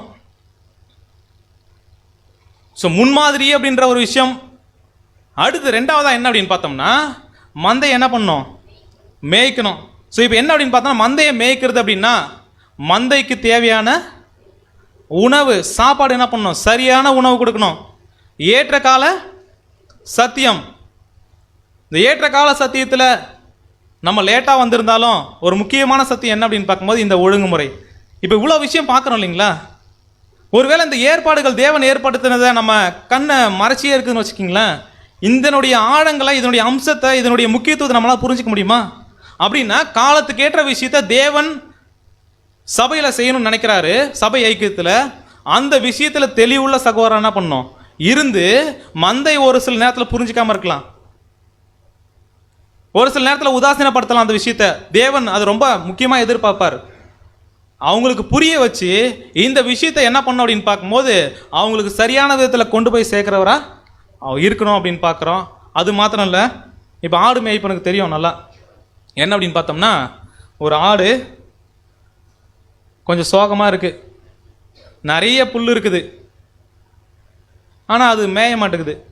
மற்ற ஆடுலாம் என்ன பண்ணுது, நல்லா மேயுது. அப்படின்னா அவர் என்ன தடவை பண்ணுறாரு, தெளிவாக கண்டுபிடிச்சிருவாரு இந்த ஆடுக்கு ஏதோ பிரச்சனை, இந்த ஆடுக்கு ஏதோ பலகீனம், இந்த ஆடுக்கு ஏதோ வியாதி அப்படின்னு கண்டுபிடிச்சிட்டு இப்போ அந்த ஆட்டுக்கு என்ன பண்ணுவார், அடுத்தது ட்ரீட்மெண்ட் என்ன பண்ணுவார், மருந்து என்ன பண்ணுவார், கொடுப்பார். ஸோ மந்தையை என்ன பண்ணுவாருன்னா, சாப்பாடு மட்டும் கொடுக்கறது ஒரு மேய்ப்பனுடைய வேலை இல்லை. இந்த ஆடு எப்படிப்பட்ட சூழ்நிலையில் அப்படின்னு சொல்லும்போது ஒரு சில நேரத்தில் நம்ம யோசிக்கலாம். என்ன அப்படின்னா, என்னுடைய ஆவிக்குரிய வாழ்க்கையில் நான் வந்து படுத்து தூங்கிட்டு இருக்கிறேன், என்னை என்ன பண்ணணும் அப்படின்னா எழுந்து நிற்க வச்சு நடக்க வச்சு ஓட வைக்கணும் மூப்பர்கள் அப்படின்னு கிடையாது. தயவு செஞ்சு தவறாக புரிஞ்சிக்க வேண்டாம். என்ன அப்படின்னா, இந்த அழைப்பினுடைய மேன்மை எனக்கு புரியுது, அதுக்கான உரிய வாழ்க்கையை நான் வாழ்ந்துக்கிட்டு இருக்கிறேன். ஆனால் இருந்தாலும் என்னால் என்ன பண்ண முடியல, அந்த சூழ்நிலைகளை மேற்கொள்ள முடியல, ஓட முடியல, நடக்க முடியல. அப்படிப்பட்ட விஷயத்துக்கு தான் சப்போர்ட் எனக்கு வந்து வரணும். எனக்கு ஓடுறதுக்கே விருப்பம் இல்லை, எனக்கு வளர்றதுக்கே விருப்பம் இல்லை, என்னைய வந்து மூப்பர்கள் தூக்கி விடல அப்படின்லாம் என்ன பண்ண வேண்டாம். எனக்கு இருக்கிற வியாதி அதுவும் ரொம்ப மோசமான வியாதி, இந்த அடைப்பில் வந்துட்டு சும்மா இருக்கிறது. என்ன அப்படின்னு பார்த்தோம்னா, இந்த விஷயத்துக்கெல்லாம் அவங்களால என்ன பண்ண முடியாது. என்ன அப்படின்னா, வாஞ்சை இருக்கணும், விருப்பம் இருக்கணும், நடக்கிறதுக்கு கஷ்டமாக இருக்கணும். அப்படிப்பட்ட நேரத்தில் என்ன பண்ணுவாங்க, நம்மளை நடக்க வைக்கிறதுக்கு உற்சாகப்படுத்துவாங்க. அந்த ஒரு வேலையை என்ன பண்ணுவாங்க அப்படின்னு பார்க்கும்போது இந்த மேய்ப்பர்கள் செய்வாங்க அப்படின்னு பார்க்குறோம். அதுக்கப்புறம் இந்த ஆடு நிறைய வேலையெல்லாம் போய் மேயும். அங்கே என்னென்னலாம் இருக்கும், பாம்பு இருக்கும், பூரா இருக்கும், அதுக்கப்புறம் நிறைய தீமையை விளைவிக்கக்கூடிய, அதுக்கு ஆட்டுக்கு சேதாரத்தை கொடுக்கக்கூடிய ஓனாயெல்லாம் என்ன பண்ணும் வரும். இப்போ இந்த மந்தைக்கு காவலனா பாதுகாவலனா இருக்கக்கூடிய அந்த மூப்பர் என்ன பண்ணும் அப்படின்னா, எப்படிப்பட்ட தீமைகள், எப்படிப்பட்ட வஞ்சனைகள், இந்த ஆடு மோசம் போக்குறதுக்காக என்னென்ன சூழ்நிலைகள்லாம் நடந்துட்டு இருக்கு, பின்னாடி ஒரு 10 நாள் நடக்க போகிறதா இருக்கும். ஆனால் இப்போவே என்ன பண்ணுவார் தெரியுங்களா, மந்தை எச்சரிப்பார், நீ என்ன பண்ணக்கூடாது அந்த பக்கம். அதனால் என்ன பண்ணக்கூடாதுன்னா, இந்த மாதிரி என்ன பண்ணுறாங்க, ரொம்ப கண்ட்ரோல் பண்ணுறாங்க, ரொம்ப என்ன பண்ணுறாங்க அப்படின்னு பார்க்கும்போது ஸ்ட்ரிக்டாக இருக்கிறாங்க. ஏன் அப்படின்னா, அவங்க தேவன் என்ன பண்ணியிருக்கிறாரு, அந்த ஒரு ஊழியத்தை செய்கிறதுக்கு ஊழியக்காரனாக ஏற்படுத்தியிருக்கிறாரு. அவங்க ஒருவேளை அதை சரியாக செய்யாமல் போயிட்டாங்க அப்படின்னா, ஒருவேளை நமக்கு கஷ்டமாக கூட இருக்கலாம். இந்த விஷயத்தை பிரதர் நீங்கள் பண்ணாதீங்க, இப்படி போகாதீங்க, இதை செய்யாதீங்க அப்படின்னா எதுக்காக சொல்கிறாங்கன்னு முதல்ல நம்ம என்ன பண்ணணும், யோசிக்கணும். ஏன்னா அந்த ஊழியத்தை நம்ம கொடுத்துருக்குறோம் யாருக்கு, பிரதர் நான் வளரணும், நான் மோசம் போயிடக்கூடாது, என்னை சரியான விதத்தில் வளர்க்கணும் அப்படின்றதுக்காக உங்களை ஏற்படுத்தியிருக்கேன்னு சொல்லிட்டு நாளைக்கு ஏதாவது வந்து சத்தியத்தின் அடிப்படையில் சொல்லும்போது இந்த மாதிரி ரொம்ப அடக்கிறாங்க அப்படின்னு என்ன பண்ண வேண்டாம். அதான் என்ன அப்படின்னு பார்க்கும்போது, நம்மளை சீர் போர்ந்ததுக்காக அநேக வேலைகள் அவங்க செய்வாங்க. அதனால் என்ன பண்ணக்கூடாது அப்படின்னா, அவங்களுடைய ஊழியம் அப்படின்றத நம்ம என்ன பண்ணணும், அதை புரிஞ்சிக்கிறவங்களா இருக்கணும். ஸோ என்ன அப்படின்னு பார்த்தோம்னா, இந்த ரெண்டாவது ஒரு விஷயத்தை அவர் என்ன பண்ணணும்னா, மந்தைக்கு மேய்ப்பராக இருந்து செய்யக்கூடிய அந்த மூப்பருக்குரிய ஊழிய ஸ்தானம்ன்றதில் இதெல்லாம் இருக்குது. இதெல்லாம் தான் பெரிய வேலை. அடுத்தது என்ன ஒரு வேலை அப்படின்னு பார்க்கும்போது வசனம் வாசிக்கலாம். 1 தீமோத்தேயு 3ஆம் அதிகாரம் 1ஆம் வசனம். 1 தீமோத்தேயு 3ஆம் அதிகாரம் 1ஆம் வசனம். கண்காணிப்பை விரும்புகிறவன் நல்ல வேலையை விரும்புகிறான், இது உண்மையான வார்த்தை. இப்போ என்ன அப்படின்னு பார்க்கும்போது, இந்த கண்காணி யார் அப்படின்னா, அவர் பேர் இங்கிலீஷில் பிஷப். இப்போ இந்த பிஷப் அந்த கண்காணிப்பு வேலையை ஒருத்தர் சரியாக செய்கிறார் அப்படின்னா, நம்ம சகோதரர் என்ன சொல்கிறாங்க அப்படின்னு பார்க்கும்போது, if one properly attends to the shepherding of the flock, he will not have time for the other interest. என்னன்னா, இந்த மந்தையை மேய்க்கிற வேலையை, மந்தையை பாதுகாக்கிற வேலையை, பராமரிக்கிற வேலையை ஒருத்தர் சரியாக செய்கிறார் அப்படின்னா அவருக்கு மற்ற விஷயத்தெல்லாம் இன்ட்ரெஸ்ட் என்ன பண்ணாது, இருக்காது. ஒருவேளை இன்ட்ரெஸ்டாக இருக்கிற விஷயமா இருந்தாலும் அவரால் என்ன பண்ண முடியாது, செய்யறதுக்கெலாம் நேரம்லாம் இருக்காது. அவருடைய வாழ்க்கை முழுவதுமே இதுக்காகவே என்ன பண்ண வேண்டியிருக்கும், தியாகம் செய்கிற வேண்டியிருக்கும். இப்போ என்னன்னா வசனம் என்ன சொல்லுதுன்னா, கண்காணிப்பை விரும்புகிறவன் மூப்பர் ஆகணும் அப்படின்னு விரும்புறது தப்பா கரெக்டுங்களா?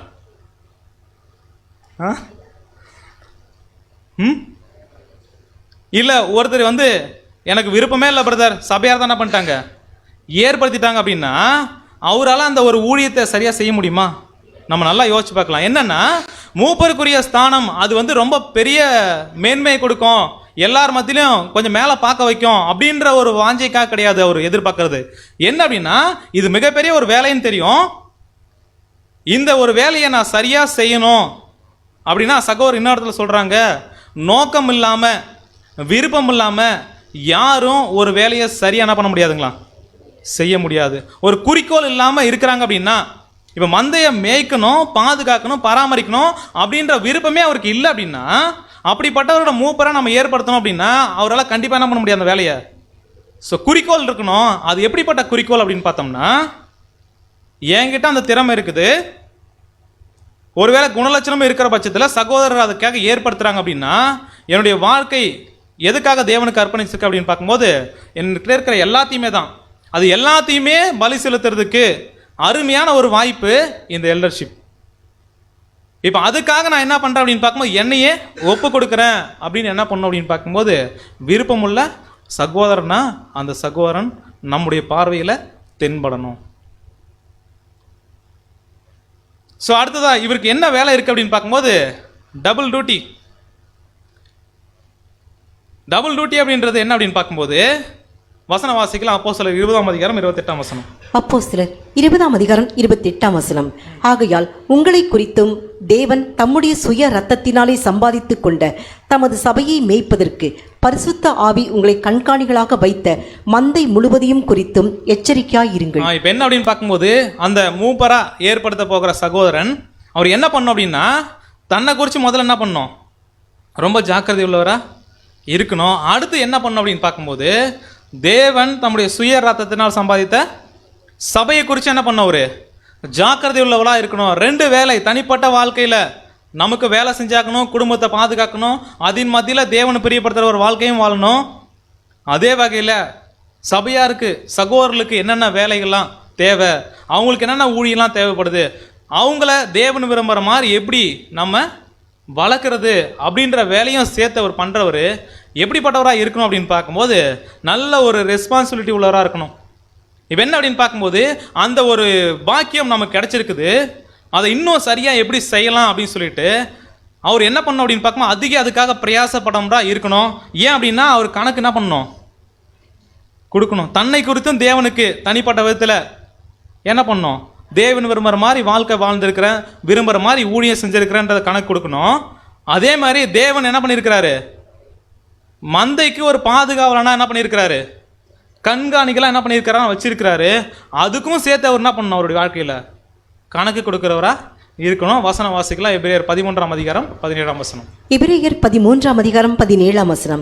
உங்களை நடத்துகிறவர்கள் உங்கள் ஆத்துமாக்களுக்காக உத்தரவாதம் பண்ணுகிறவர்களாய் விழித்திருக்கிறவர்களானபடியால் அவர்கள் துக்கத்தோடு அல்ல. போதும். என்ன அப்படின்னு பார்த்தோம்னா நம்ம கையை உயர்த்தி நம்ம அவங்கள தேர்ந்தெடுக்கிறோம் அப்படின்னா இப்போ நம்மளை அவங்க கையில் ஒப்பு கொடுத்துருக்குறோம், நம்மளை எந்த அளவுக்கு அவங்க கேர் பண்ணியிருக்கிறாங்க, நம்மளை குறிச்சும் அவங்க என்ன பண்ணணும் அப்படின்னு பார்த்தோம்னா தேவனிடத்தில் கணக்கு கொடுக்குறவங்களா இருக்கிறாங்க அப்படின்னு பார்க்குறோம். இந்த ஒரு வேலை இந்த எல்டர்ஷிப்னுடைய அதாவது மூப்பருக்குரிய ஊழிய ஸ்தானத்தினுடைய தன்மைகள் எப்படிப்பட்டதுன்னு பார்த்தோம். ஒருவேளை இதுக்கு முன்னாடி தேர்ந்தெடுத்த சகோதரர்கள் என்ன பண்ணலாம், இதை சரியாக என்ன பண்ணியிருக்கலாம், செஞ்சுருக்கலாம். ஒரு சிலவங்க என்ன பண்ணியிருக்கலாம் தெரியுங்களா, இதை சரியாமல் செய்யாமல் இருந்திருக்கலாம். இப்போ என்ன அப்படின்னு பார்த்தோம்னா ஒரு வேலை சரியாக செஞ்சுருக்கிற பட்சத்தில் இந்த வருடமும் அப்படிப்பட்ட சகோதரர்களுக்கு என்ன பண்ணும் அப்படின்னு பார்த்தோம்னா வசனம் வாசிக்கலாம். 1 தெசலோனிக்கேயர் 5ஆம் அதிகாரம் 12ஆம் வசனம். 1 தெசலோனிக்கேயர் 5ஆம் அதிகாரம் 12ஆம் வசனம்.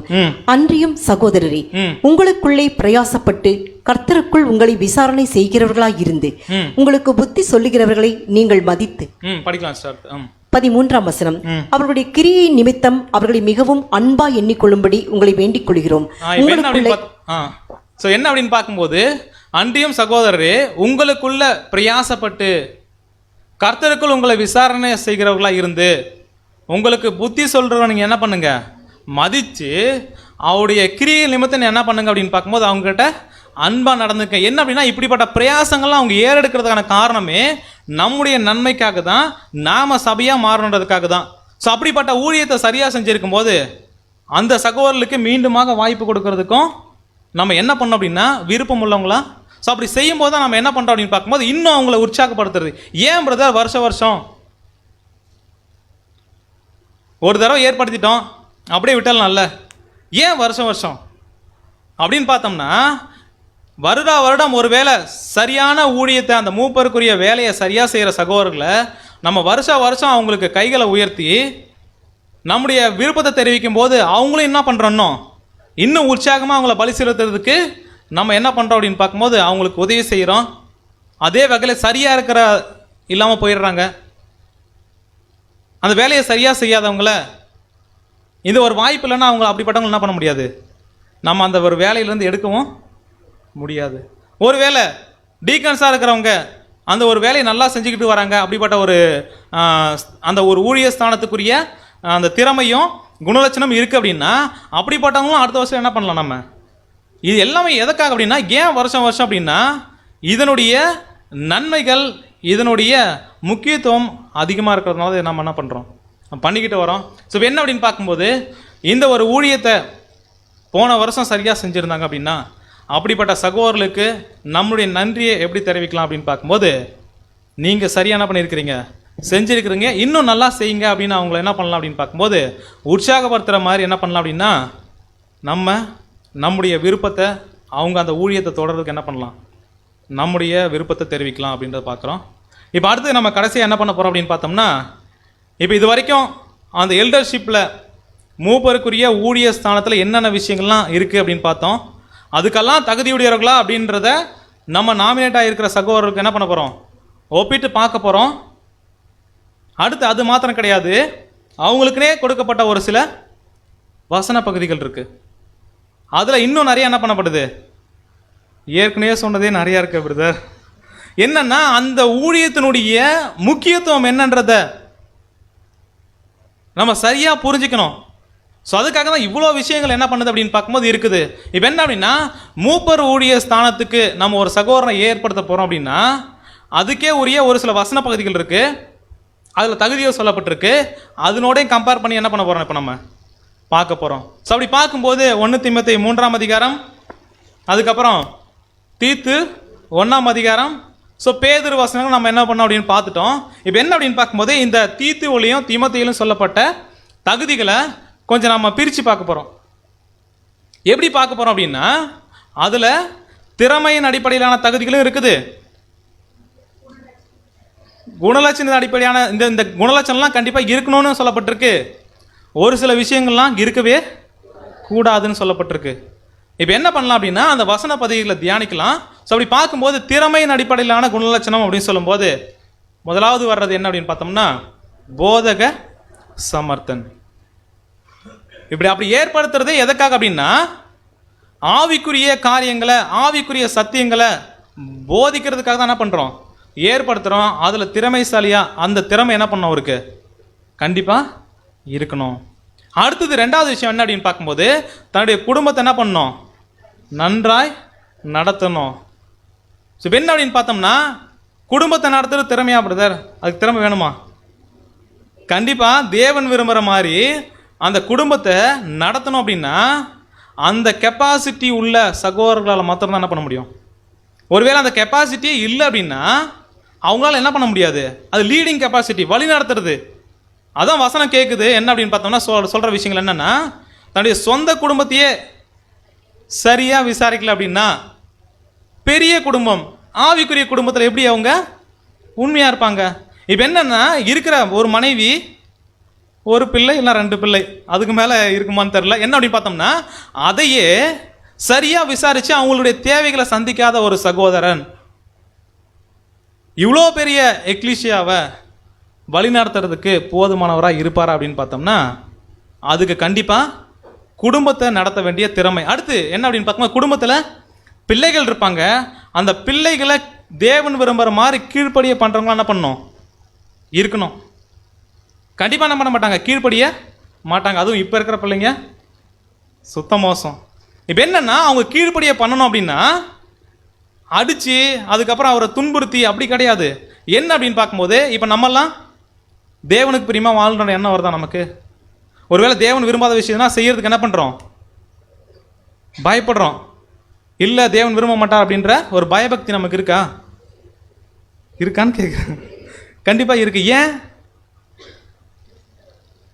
இப்படிப்பட்ட ஒரு அப்பாவுக்கு பிள்ளையாக இருக்கிற நான் இந்த ஒரு விஷயத்தை செய்யறதுக்கு என்ன பண்ணுறேன்? பயப்படுறேன், யோசிக்கிறேன். எங்கே தேவனை அவமானப்படுத்திடுமோ, தேவனுக்கு பிரியமில்லாமல் நம்ம ஒரு தவறான ஒரு விஷயத்தை செஞ்சிருவோமோ. இப்போ என்னென்னா, பிள்ளைகளை கீழ்ப்படிய பண்ணுற விஷயத்துலையும் முக்கியமான விஷயம் என்ன அப்படின்னு பார்க்கும்போது, அந்த ஒரு தகப்பன் வாழ்கிற வாழ்க்கை. இப்படிப்பட்ட ஒரு அப்பாவுக்கு இல்லை இப்படிப்பட்ட ஒரு அம்மாவுக்கு பிள்ளையாக இருக்கிற நான் கண்டிப்பாக தவறு செய்வாங்க. ஆனால் செஞ்சதுக்கு அப்புறம் என்ன பண்ணுவாங்க? மனம் வருந்துறாங்க. அப்படின்னா மனம் வருந்தணும் அப்படின்னா அவங்க முன்னாடி நல்ல நடக்கை, நல்ல முன்மாதிரி என்ன பண்ணியிருக்கணும்? வாழ்ந்தால் தான் என்ன பண்ணுவாங்க அப்படின்னு பார்க்கும்போது, ஒருவேளை செஞ்சாலும் மனஸ்தாபம் என்ன பண்ணுவாங்க? படுவாங்க. இல்லை அப்படின்னா இப்போ அப்பா அம்மாவே இப்படி தான் இருக்கிறாங்க, நம்மளும் என்ன பண்ணலாம்? ஸோ என்ன அப்படின்னா, அந்த மாதிரி இருக்கிற ஒரு சகோதரன் நம்ம என்ன பண்ணக்கூடாது? ஏற்படுத்தக்கூடாது. அடுத்து என்ன பண்ணோம் அப்படின்னு பார்க்கும்போது, ஆரோக்கியமான உபதேசத்தினாலே புத்தி சொல்கிறார். அதுதான் என்ன போதக சமர்த்தன் அப்படின்ற ஒரு விஷயத்தில் நம்ம பார்க்குறோம். அடுத்து முக்கியமான விஷயம், அதுக்கு கண்டிப்பாக திறமை இருந்தால் தான் என்ன பண்ண முடியும்? என்ன அப்படின்னு பார்த்தா, எதிர் பேசுகிறவர்களை கண்டனம் பண்ண வல்லவன். அப்படின்னா சபையில் யாராவது கேள்வி கேட்டாங்க என்ன பண்ணணும்? அப்படியே எழுந்து என்ன பண்ணணும் அப்படின்னு பார்க்கும்போது, பேசுகிற பேச்சில் அவங்கள ஆஃப் ஆக்கணும். அப்படி கிடையாது. என்ன அப்படின்னு பார்த்தோம்னா, ஒரு உபதேசம், ஒரு கள்ள உபதேசத்தை கொண்டு வராங்க அப்படின்னா அதை சத்தியத்தை நிமித்தமாக இதுதான் சரியான விஷயம் எதிர்த்து பேசுறதுக்கு திறமை உள்ளவர் அவர் என்ன பண்ணணும்? இல்லை வரட்டும், கள்ள உபதேசமா வரட்டும், ஓனாயா வரட்டும் அப்படின்னு வந்துட்டு ஒரு அஜாக்கிரதையாக இருக்கிறார் அப்படின்னா அப்படிப்பட்டவரை நம்ம என்ன பண்ண வேண்டாம். ஏன் அப்படின்னு பார்க்கும்போது, இந்த ஊழியம் திறமை அடிப்படையில் இந்த ஊழியம் தேவைன்றது வசனம் என்ன பண்ணிருக்கு? சொல்லியிருக்குது. இது திறமையின் அடிப்படையிலான குணலட்சணங்கள். அடுத்து என்ன பண்ணலாம் அப்படின்னு பார்க்கும்போது, இருக்க வேண்டிய குணலட்சணம் பார்க்கலாமா, இருக்க கூடாத குணலட்சணம் பார்க்கலாமா? இப்போ என்ன அப்படின்னா, இதில் எது முக்கியம் அப்படின்னு பார்க்கும்போது, இருக்கக்கூடாத குணலட்சணம் அது என்னென்ன அப்படின்னு பார்க்கும்போது, இப்போ வசனம் சொல்லுது தெளிவா, இந்த ஒரு கண்காணியாக இருக்க போகிறவங்க, சபையில் மூப்பராக இருக்க போகிறவங்க இந்தந்த விஷயங்கள்லாம் என்ன பண்ணக்கூடாது? செய்யக்கூடாது. என்ன அப்படின்னு பார்த்தோம்னா, குற்றம் சாட்டப்பட்டவராக இருக்கக்கூடாது. 1 by 1 நம்ம போகலாம். இப்போ என்ன அப்படின்னா, இப்போ இதுக்கு முன்னாடி தேர்ந்தெடுத்தாங்கல்ல சகோதரர்களை, மூப்பர்களா, அவங்கள பற்றி எந்த விதமான ஒரு குற்றத்தையும் இல்லை ஒரு அவதூறையும் என் காதால் கேட்கவே இல்லைன்னு யாராவது சொல்ல முடியுமா? கண்டிப்பாக அப்படி என்ன பண்ண முடியாது. ஏன் அப்படின்னா, குற்றம் சாட்டப்பட்டவனா இருக்கக்கூடாது. அப்படின்னா எப்படிப்பட்ட குற்றம் அப்படின்னு சொல்லும்போது, ஒழுக்க ரீதியான குற்றம் முதலாவது, அடுத்து உபதேசத்தின் ரீதியிலான குற்றங்கள், அதாவது பொய்யான, இதுக்கு முன்னாடி வரைக்கும் நல்லா இருந்தால் நல்லா சத்தியம் பேசினார், இதுக்கப்புறம் சத்தியத்தை மாற்றி பேசுகிறாரு, அதுக்கப்புறம் ஒழுக்க ரீதியாக ஒரு சில அதுவும் என்ன அப்படின்னு பார்க்கும்போது துணிகரமான பாவங்கள், இந்த மாதிரியான விஷயங்களை செஞ்சுருக்கிறார் அப்படின்னா கண்டிப்பாக அந்த மூப்பர் என்ன பண்ணப்படணும் அப்படின்னு பார்க்கும்போது நம்ம தேர்ந்தெடுக்கவே கூடாது. இப்போ என்ன அப்படின்னா, அது இல்லை பிரதர், இந்த மாதிரி டீ டம்ளர் குடிச்சு என்ன பண்ணிட்டாரு, சரியாக கழுவாமல் வச்சுட்டு போயிட்டாரு, அதுக்கப்புறம் பிளேட் என்ன பண்ணல அப்படின்னா, இதெல்லாம் என்ன மேட்டிமை தெரியுமா அவங்களுக்கு? தட்டை கூட என்ன பண்ண மாட்டார் ஒழுங்கா. ஆக்சுவலி என்னன்னா, இது மாதிரி விஷயத்தை நீங்கள் கேள்விப்படுறீங்களா? உண்மையாலுமே சாத்தானுடைய மிகப்பெரிய ஒரு டூலே என்ன அப்படின்னு பார்த்தீங்கன்னா, வஞ்சனை என்னன்னு பார்த்தீங்கன்னா, இந்த மாதிரி பலகீனமான சகோதரிகளை மூப்பருக்கு விரோதமாக பிராது கொண்டு வரணும் என்ன பண்ணுவாங்க? சாத்தான் வேலை செய்வாப்புல அதை சரியாக என்ன பண்ணுவாங்க? என்ன அப்படின்னு பார்க்கும்போது, ஒருவேளை மூப்பருக்கு விரோதமாக குற்றம் வந்துட்டாலும் என்ன பண்ணி ஆகணும் அப்படின்னு பார்க்கும்போது, 2-3 சாட்சி இல்லாமல் என்ன பண்ணக்கூடாது? ஏற்றுக்கொள்ளக்கூடாது. வந்தது ஒரு புறங்கூறுதல் மாதிரி, இல்லை ஒரு காசிப் மாதிரி, இல்லை இந்த மாதிரி ஏதோ பண்ணியிருக்கிற மாதிரி நான் கேள்விப்பட்டேன் அப்படின்னு உங்கள் தயவு செஞ்சு வந்துச்சு அப்படின்னா அது அப்படி என்ன பண்ணுறங்க? ஏன் அப்படின்னா அது யாருடைய வேலை அப்படின்னு பார்க்கும்போது சாத்தான் செய்கிற வேலை. ஏன்னா அந்த விசேஷமான அந்த ஊழியத்துக்கு ஏற்படுத்துகிறவங்களுடைய பார்வை யார் மேலே இருக்குது அப்படின்னு பார்க்கும்போது அவங்க மேலே சாத்தானுக்கு இருக்குது. அந்த மாதிரியான விஷயத்துக்கு என்ன பண்ண வேண்டாம் அப்படின்னு பார்க்கும்போது, ஏன்னா அந்த ஊழியத்துக்குரிய ஒரு ஸ்தானம் இருக்குது, அதை கெடுக்கிறன்றதுக்காகவே என்ன பண்ணோம் அப்படின்னு பார்க்கும்போது, ஒரு பலகீனமான சகோதரில் என்ன பண்ணுவோம் அப்படின்னு பார்க்கும்போது விரோதமாக பிராது பண்ண வைப்பான். ஒருவேளை சாட்சிகள் கூட வராங்க, ஆமாம் பிரதர் நான் பார்த்தேன் பிரதர், இந்த மாதிரி பண்ணார் பிரதர், ஏற்றுக்கலாமா? சாட்சிகள் வந்தாலும் சரி, அது நிரூபிக்கப்படாமல் என்ன பண்ணக்கூடாது? ஏற்றுக்கொள்ள கூடாது. இப்போ என்ன, குற்றம் சாட்டப்பட்டவனா இருக்க என்ன பண்ணக்கூடாது? கூடாது. அது என்ன அப்படின்னு பார்க்கும்போது துணிகரமான குற்றங்கள், அதே மாதிரி ஒழுக்க ரீதியான காரியங்கள்லாம் இருக்கும், உபதேச ரீதியான விஷயங்கள் இருக்குது அப்படின்னா அப்படிப்பட்டவங்க நம்ம தேர்ந்தெடுக்க வேண்டாம். ஸோ அதே மாதிரி ஒரு சில பிராதுகள் வருது அப்படின்னா, இப்படி பண்ணார் அப்படி பண்ணார் இப்படி பேசினார், இல்லை என்ன அப்படின்னு பார்க்கும்போது ஒருவேளை உண்மையாக கூட இருக்கலாம், ஒருவேளை பலகீனத்தை கூட செஞ்சுருக்கலாம். ஆனால் அப்படிப்பட்ட சகோதரன் மன்னிப்பு கேட்க நம்மக்கிட்ட விருப்பமாக இருக்கிறாரா? பிரதர் இந்த மாதிரி தான் என்ன பண்ணிட்டேன், பலகீனத்தில் பேசிட்டோம் என்ன அப்படின்னு பார்த்தோம்னா, இந்த மாதிரியான விஷயங்கள் ஒருவேளை தோணவே இல்லை, துணிகரமாக அதை பண்ணுறார் அப்படின்னா அப்படிப்பட்டவர் நம்ம என்ன பண்ண வேண்டாம், குற்றம் என்ன பண்ணக்கூடாது, அவர்கிட்ட இருக்கக்கூடாது. மதுபார பிரியனா, ஒரு மயக்கம் ஏதோ ஒரு விஷயத்தில் என்னென்னா அவருடைய வேலையே என்னவா இருக்கணும் அப்படின்னா சபையை கண்காணிக்கிற வேலையாக இருக்கணும். அதை விட்டுட்டு வேற ஒரு விஷயத்தில் மயங்கி இருக்கிறான்னா அப்படிப்பட்டவன் என்ன பண்ண வேண்டாம், குற்றம் சாட்டப்பட்டவனா இருக்கக்கூடாது. மதுபான பிரியனா இருக்கக்கூடாது. அடிக்கிறவனா, அடிக்கிறதுனா கையால் தானே.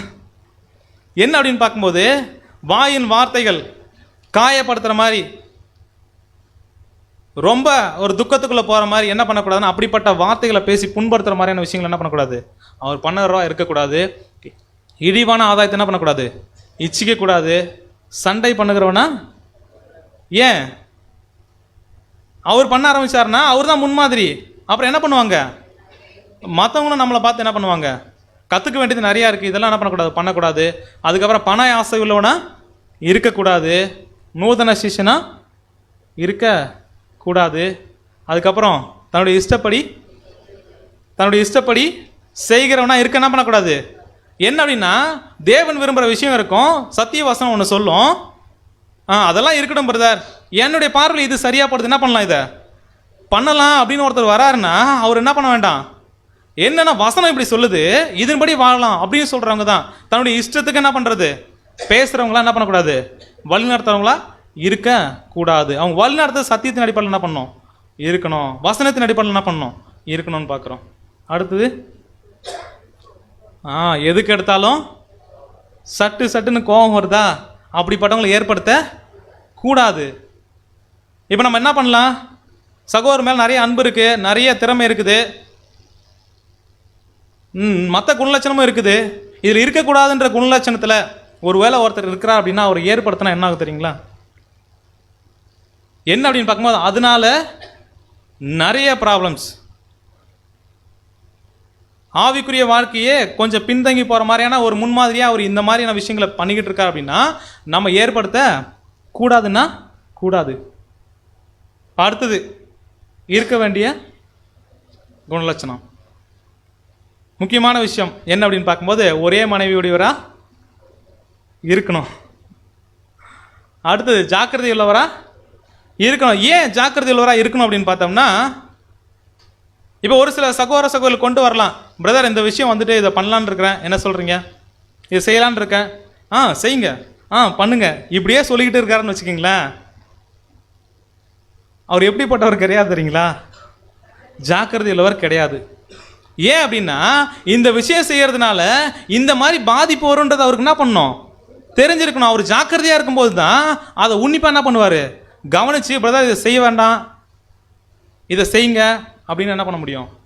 எதுக்கு எடுத்தாலும் பரவாயில்ல பரவாயில்ல அப்படின்னு இருக்காருன்னா அவர் உண்மையாலுமே என்ன பண்ணல அப்படின்னு பார்க்கும்போது அந்த ஊழியத்தை, ஏன்னா நமக்கு தோன்றது எல்லாமே, நம்ம செய்கிறது எல்லாமே நல்ல விஷயமா என்ன பண்ணாது, இருந்துராது. அடுத்தது தெளிந்த புத்தி உள்ளவனா இருக்கணும். ஸோ இந்த தெளிந்த புத்தி ரொம்ப அவசியம். இது இருந்தால் தான் என்ன பண்ண முடியும் அப்படின்னு பார்க்கும்போது தேவன் என்ன விரும்புகிறாருன்றதை என்ன பண்ண முடியும், கண்டுபிடிக்க முடியும். ஸோ தெளிவுள்ளவராக இருக்கணும். அதுக்கப்புறம் யோக்கியதை உள்ளவராக இருக்கணும். ஏன் யோக்கியதை உள்ளவராக இருக்கணும் அப்படின்னா, இப்போ சபையில் ஒரு ஊழியம் ஒரு சகோதரன் ஒரு சகோதரியை செய்யணும் அப்படின்னா இப்போ யாருக்கு வேணால் அவர் கொடுத்துருவாரா? ஒருவேளை யோக்கியதை உள்ளவனாக இருந்தார்னா என்னன்னா அவர் யோசிப்பார், நாம் எப்படி ஏற்படுத்தப்பட்டிருக்கிறோம் அப்படின்னா அந்த வேலையை செய்யறதுக்கு தகுதியுள்ளவன் சபையார் பார்த்து என்ன பண்ணியிருக்கிறாங்க, ஏற்படுத்தியிருக்கிறாங்க. அதே மாதிரி இந்த ஊழியத்தை செய்யறதுக்கு யார் தகுதியுள்ளவங்களோ அப்படிப்பட்டவங்கள ஏற்படுத்துவார். ஒருவேளை யோகியதையுள்ளவராக அவர் இல்லைன்னு வச்சுக்கிங்களேன், தனக்கு பிரியமானவங்க நமக்கு வேண்டியப்பட்டவங்க அவங்ககிட்ட திறமையான தாளந்தை என்ன பண்ணாது, இருக்காது. மனுஷங்களுக்காக என்ன பண்ணுறது, அந்த மாதிரியான வேலையை என்ன பண்ணக்கூடாது அப்படின்னு பார்க்கும்போது யோகியதை உள்ளவனா அவர் இருக்கணும் அப்படின்றத பார்க்குறோம். அடுத்து அந்நியரை உபசரிக்கிறவரா இருக்கணும். பொறுமை உள்ளவனா, முற்கோபியாக இருக்கக்கூடாது. பொறுமை உள்ளவனா என்ன பண்ணணும், இருக்கணும். அடுத்தது நல்லோர் மேல் பிரியமுள்ளவரா இருக்கணும். நீதிமானா இருக்கணும். பரிசுத்தவானா இருக்கணும். இச்சை அடக்கமுள்ளவரா இருக்கணும். ஸோ முக்கியமான ஒரு விஷயம் என்னென்னா, தான் போதிக்கப்பட்ட வசனத்துக்கு ஏற்ப உண்மையான அந்த வசனத்தை பற்றி கொண்டவராக என்ன பண்ணணும், பெற்றுக்கொண்ட சத்தியத்தில் நிலைச்சிருக்கிறவரா இருக்கணும். இப்போ என்ன அப்படின்னு பார்க்கும்போது ஒருவேளை இந்த இருக்கணுன்ற குணலட்சணங்கள் நம்ம பார்க்குற மாதிரி அவருக்கு என்ன பண்ணலாம் அப்படின்னு பார்க்கும்போது செய்யறதுக்கான சூழ்நிலைகள் இல்லாமல் போயிருக்கலாம், நம்ம பார்க்காம இருக்கலாம். அந்த இருக்க வேண்டியன்ற குணலட்சணத்தில் கூட என்ன பண்ணலாம், நம்ம மார்க் போட்டு பார்க்கலாம், இதெல்லாம் இருக்குதா, மேக்ஸிமம் இருக்குது அப்படின்னா என்ன பண்ணலாம், ஒன்று ரெண்டு என் கண்ணுக்கு படலை அப்படின்னா நீங்கள் என்ன பண்ணலாம், அப்படிப்பட்டவங்கள தாராளமாக தேர்ந்தெடுக்கலாம். இருக்கக்கூடாதுன்ற குணலட்சணத்தில் இருக்குது அப்படின்னா உண்மையாலுமே யோசிக்க வேண்டியது நம்முடைய கையில் தான் இருக்குது. இப்போ என்ன அப்படின்னு பார்க்கும்போது இதுதான் ஒரு மூப்பர் அப்படின்றவர், சபையை வழிநடத்துறவர் தேவன் விரும்புகிற மாதிரி இருக்கணும். அப்படின்னா முதல்ல சபை விரும்புகிற மாதிரி நம்ம எக்லீஷியா இருக்கணும். அப்படின்னா ரெண்டு அம்சங்கள் அதில் பார்த்தோம்.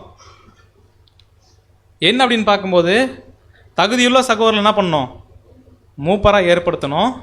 அந்த ஏற்படுத்தக்கூடியவங்க போதுமான எண்ணிக்கையில் இருக்கணும் அப்படின்றத பார்க்குறோம். ஸோ அதுக்கப்புறம் அந்த மூப்பருக்குரிய ஸ்தானம் எப்படிப்பட்டது, அந்த ஸ்தானத்துக்கு நம்ம ஏற்படுத்தணும் அப்படின்னா என்னென்னலாம் பண்ணணும், அவங்க என்னென்னலாம் செய்யணும் அப்படின்றத பார்க்குறோம். அதுக்கப்புறம் வசனங்கள் அடிப்படையில் நேரடியாக சொல்லப்பட்ட காரியங்களை நம்ம தியானிச்சிருக்கிறோம். இதெல்லாம் யோசித்து முடிவு பண்ணி தான் நம்ம என்ன பண்ணோம், இந்த எல்லா விஷயங்கள்லாம் இருக்குது அப்படின்னா நம்ம என்ன பண்ணலாம், அப்படிப்பட்ட சகோதரர்களுக்கு நம்ம கைகளை உயர்த்தலாம். ஒருவேளை திறமை இருக்குது குணலட்சணம் இல்லை அப்படின்னா என்ன பண்ணலாம், தாராளமாக கையை உயர்த்தாமல் இருக்கலாம். என்ன அப்படின்னு பார்க்கும்போது இப்படிப்பட்டவங்களாம் நம்ம என்ன பண்ணோம் அப்படின்னு பார்க்கும்போது ஊழியர்களா தேவன் ஏற்படுத்துகிற அந்த மாதிரி ஆவிக்குரிய வேலைகளை செய்கிறதுக்கு மூப்பர்கள் இப்படி தான் இருக்கணுன்றதை பார்க்குறோம். ஸோ அடுத்தது ரெண்டாவது ஒரு சில சகோதரர்கள் நம்ம என்ன பண்ணியிருக்கிறோம், வேற ஒரு ஊழியத்துக்காக என்ன பண்ணியிருக்கிறோம், முன்மொழிஞ்சு இருக்கிறோம். ஸோ அது என்ன ஊழியம் அப்படின்னு பார்க்கும்போது உதவிக்காரர்களாக நம்ம என்ன பண்ணியிருக்கிறோம், முன்மொழிஞ்சிருக்கிறோம்.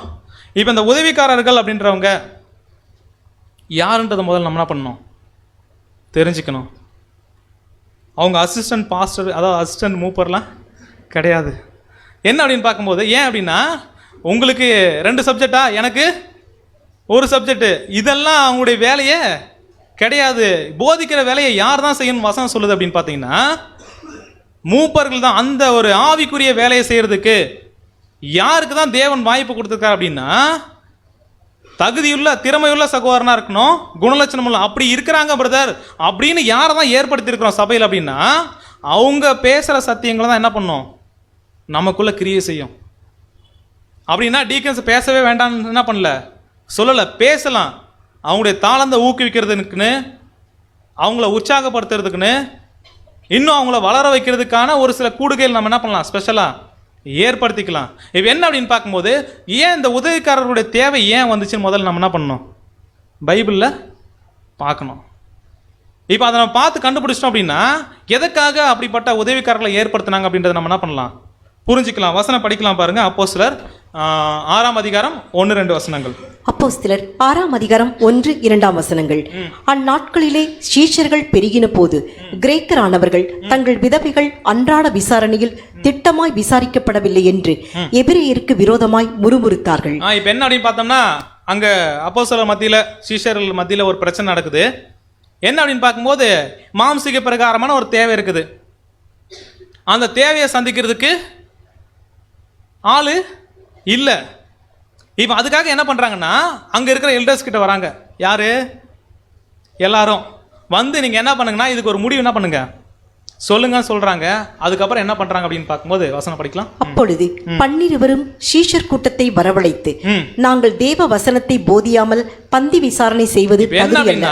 தெளிவா அவங்க சொல்றாங்க, மூப்பராகி எங்களுக்கு தேவன் கொடுத்த வாய்ப்பு என்ன அப்படின்னு பார்க்கும்போது வேத வசனத்தை போதிக்கிற ஊழியம். அது ரொம்ப பெரிய வேலை. அதை செய்யறதுக்காக நாங்கள் ஏற்படுத்தப்பட்டிருக்கிறோம். அந்த ஒரு வேலையை நாங்கள் செய்கிறோம். இப்போ இந்த பந்தி விசாரணை செய்யறதுக்கு உங்கள் ஆள் தேவையா? என்ன பண்ணுங்க, இதுக்குன்னு சகோதரர் உங்கள் மத்தியில் என்ன பண்ணுங்க, தேர்ந்தெடுங்க. அதுவும் தகுதியின் அடிப்படையில் என்ன பண்ணுங்க, தேர்ந்தெடு. அதனால தகுதி இருக்குன்றதுனால எல்டர் ஊழியத்தை அவர் செய்யலாமா அப்படின்றதுக்காக கிடையாது.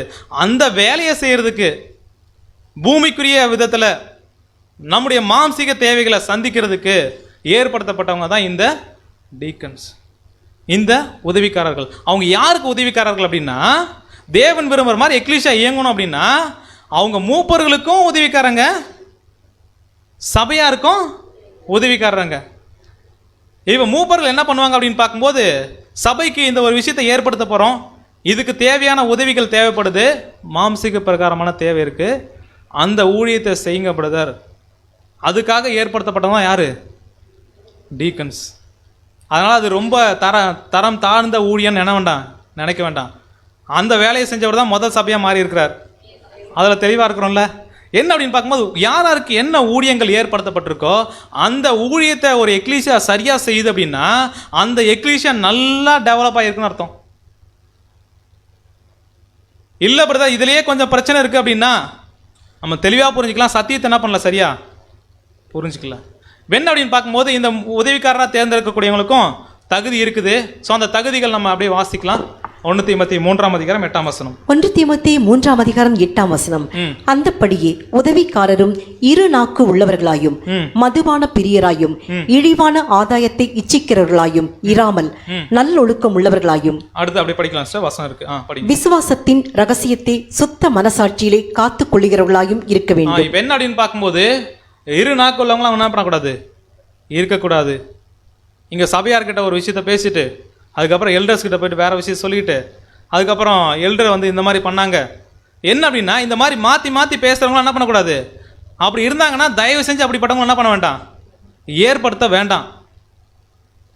அடுத்தது அவங்க என்ன பண்ணக்கூடாது அப்படின்னு பார்க்கும்போது மூப்பர்கள் சொன்ன மாதிரியே மதுபான பிரியரா, இழிவான ஆதாயத்தை இச்சிக்கிறவங்களா, நல்லொழுக்கம் மூலங்களா என்ன பண்ணணும், இருக்கணும். விசுவாசத்தின் ரகசியம் என்ன அப்படின்னு பார்த்தோம்னா இந்த பாயிண்ட் கொஞ்சம் நோட் பண்ணலாம். விசுவாசம் தேவன் என்ன சத்தியத்தை கொடுத்துருக்கிறாரோ அந்த சத்தியத்தை சுத்த மனசாட்சியில் காத்து கொண்டவங்களா இருக்கணும். பிரதர் நல்லா வேலை செய்யார் பிரதர் அப்படின்றதுக்காக ஏற்படுத்தணும்னா வேற வேலையை என்ன பண்ணுவார், நல்லா செய்வார், சூப்பராக செய்வார். இப்போ என்ன அப்படின்னு பார்த்தோம்னா அப்படிப்பட்டவங்களை என்ன பண்ண வேண்டாம் அப்படின்னு பார்க்கும்போது இந்த ஒரு உதவிக்காரராக என்ன பண்ண வேண்டாம், ஏற்படுத்த வேண்டாம். அதே மாதிரி என்ன அப்படின்னு பார்க்கும்போது உதவிக்காரராக இருக்கிறவங்க அவங்களும் ஒரே மனைவியுடைய புருஷனா என்ன பண்ணணும், இருக்கணும். அதுக்கப்புறம் தன்னுடைய குடும்பத்தை என்ன பண்ணணும். ஸோ இதெல்லாம் சாட்சி. இந்த சாட்சியெல்லாம் பார்த்து தான் நம்ம ஏற்படுத்தணும். ஒருவேளை இந்த சாட்சி இல்லாமல் வேலை செய்கிறாங்க அப்படின்ற அடிப்படையில் நம்ம ஏற்படுத்தணும் அப்படின்னா உண்மையாலுமே அது சபைக்கு என்ன அப்படின்னு பார்க்கும்போது பாதிப்பை தான் ஏற்படுத்தும். ஸோ அடுத்ததான் என்ன அப்படின்னு பார்க்கும்போது ஒருவேளை இந்த உதவிக்காரர் ஊழியத்தை ஒருத்தர் உண்மையாக செய்கிறார் அப்படின்னா இந்த வருஷம் இல்லை அடுத்த வருஷம் அவர் என்ன பண்ணலாம் தெரியுங்களா, ஒரு நல்ல நிலைமைக்கு போகலாம். வசனம் என்ன சொல்லுது பார்க்கலாம். 1 தீமோத்தேயு 3ஆம் அதிகாரம் 13ஆம் வசனம். 1 தீமோத்தேயு 3ஆம் அதிகாரம் 13ஆம் வசனம். இப்படி உதவிக்காரருடைய ஊழியத்தை நன்றாய் செய்கிறவர்கள் தங்களுக்கு நல்ல நிலையையும் கிறிஸ்து இயேசுவை பற்றும் விசுவாசத்தில் மிகுந்த தைரியத்தையும் அடைவார்கள். என்ன அப்படின்னு பார்க்கும்போது அவங்க என்ன பண்ணலாம் அப்படின்னு பார்க்கும்போது ஒரு நல்ல நிலைமையை அது என்ன சொல்கிறா அப்படின்னு பார்க்கும்போது ஒருவேளை இந்த ஊழியத்தையும் சரியாக செஞ்சுக்கிட்டு திறமையும் அவங்கக்கிட்ட வளர்ந்துருக்குது, குணலட்சணமும் இருக்குது அப்படின்னா அடுத்த வருஷம் என்ன பண்ணலாம்? அவரை மூப்பரா சபையா தேர்ந்தெடுக்கலாம். ஸோ என்ன அப்படின்னு பார்த்தோம்னா, உதவிக்காரர் அப்படின்றவங்க எப்படிப்பட்டவங்க அப்படின்னு பார்க்கும்போது இன்னும் ஒரே ஒரு காரியத்தை மட்டும் நம்ம தியானிக்கலாம். ஸோ மூப்பர்கள் மற்றும் உதவிக்காரரை தேர்ந்தெடுக்கிறதுல ஒரு சகோதரர் ஒரு ரீப்ரிண்ட் எழுதியிருக்கிறாங்க. அதில் பார்க்கும்போது என்ன பார்க்கலாம் அப்படின்னு பார்த்தா, படிங்க சார். உதவிக்காரராக தேர்ந்தெடுக்கப்படுபவர் ஊழியம் புரிய நேரம் ஒதுக்க முடிகிறவராகவும் மற்றும் வருங்காலத்தில் மூப்பராகுவதற்கு ஏதுவான சில திறமைகளை பெற்றிருப்பவராகவும் மற்றும் சபைக்கு ஊழியம் புரிவதற்குரிய விருப்பம் உடையவராகவும் காணப்பட வேண்டும். உதவிக்காரராக ஒருத்தர் தேர்ந்தெடுக்கப்படுறாருன்னா அவர்கிட்ட என்ன குணலட்சணம் இருக்கணும் அப்படின்னு பார்க்கும்போது, ஊழியம் புரிய நேரம் ஒதுக்குறவரா. ஏன் அப்படின்னு பார்த்தோம்னா, ஒருவேளை பிரதர் நல்ல பிரதர் சத்தியத்தெல்லாம் நல்லா என்ன பண்ணுறாரு, தெளிவாக தான் இருக்கிறாரு, அவருக்கு இந்த ஊழியத்தை உதவிக்காரராக இருந்து சபைக்கு தேவையான மாம்சிக தேவைகளை சந்திக்கிறதுக்கான சூழ்நிலைகளே இல்லை, அவர் எக்லிஷாவே வரமாட்டார், ஆனால் நல்ல சகோதரன் சத்தியத்தை நல்லா இருக்கிறாரு, அப்படிப்பட்டவங்களை ஏற்படுத்தலாமா? என்ன அப்படின்னு பார்த்தோம்னா, ஊழியம் புரிய நேரம் ஒதுக்குறாரு என்ன பண்ண அவர் இருக்கணும். அடுத்து என்ன அப்படின்னு பார்க்கும்போது, வருங்காலத்துக்கு அடுத்த வருஷமோ அதுக்கு அடுத்த வருஷமோ மூப்பராக இருந்து ஊழியம் செய்கிற அளவுக்கு அவர் என்ன பண்ணணும், தகுதியை வளர்த்துக்கிறவராக இருக்கணும்.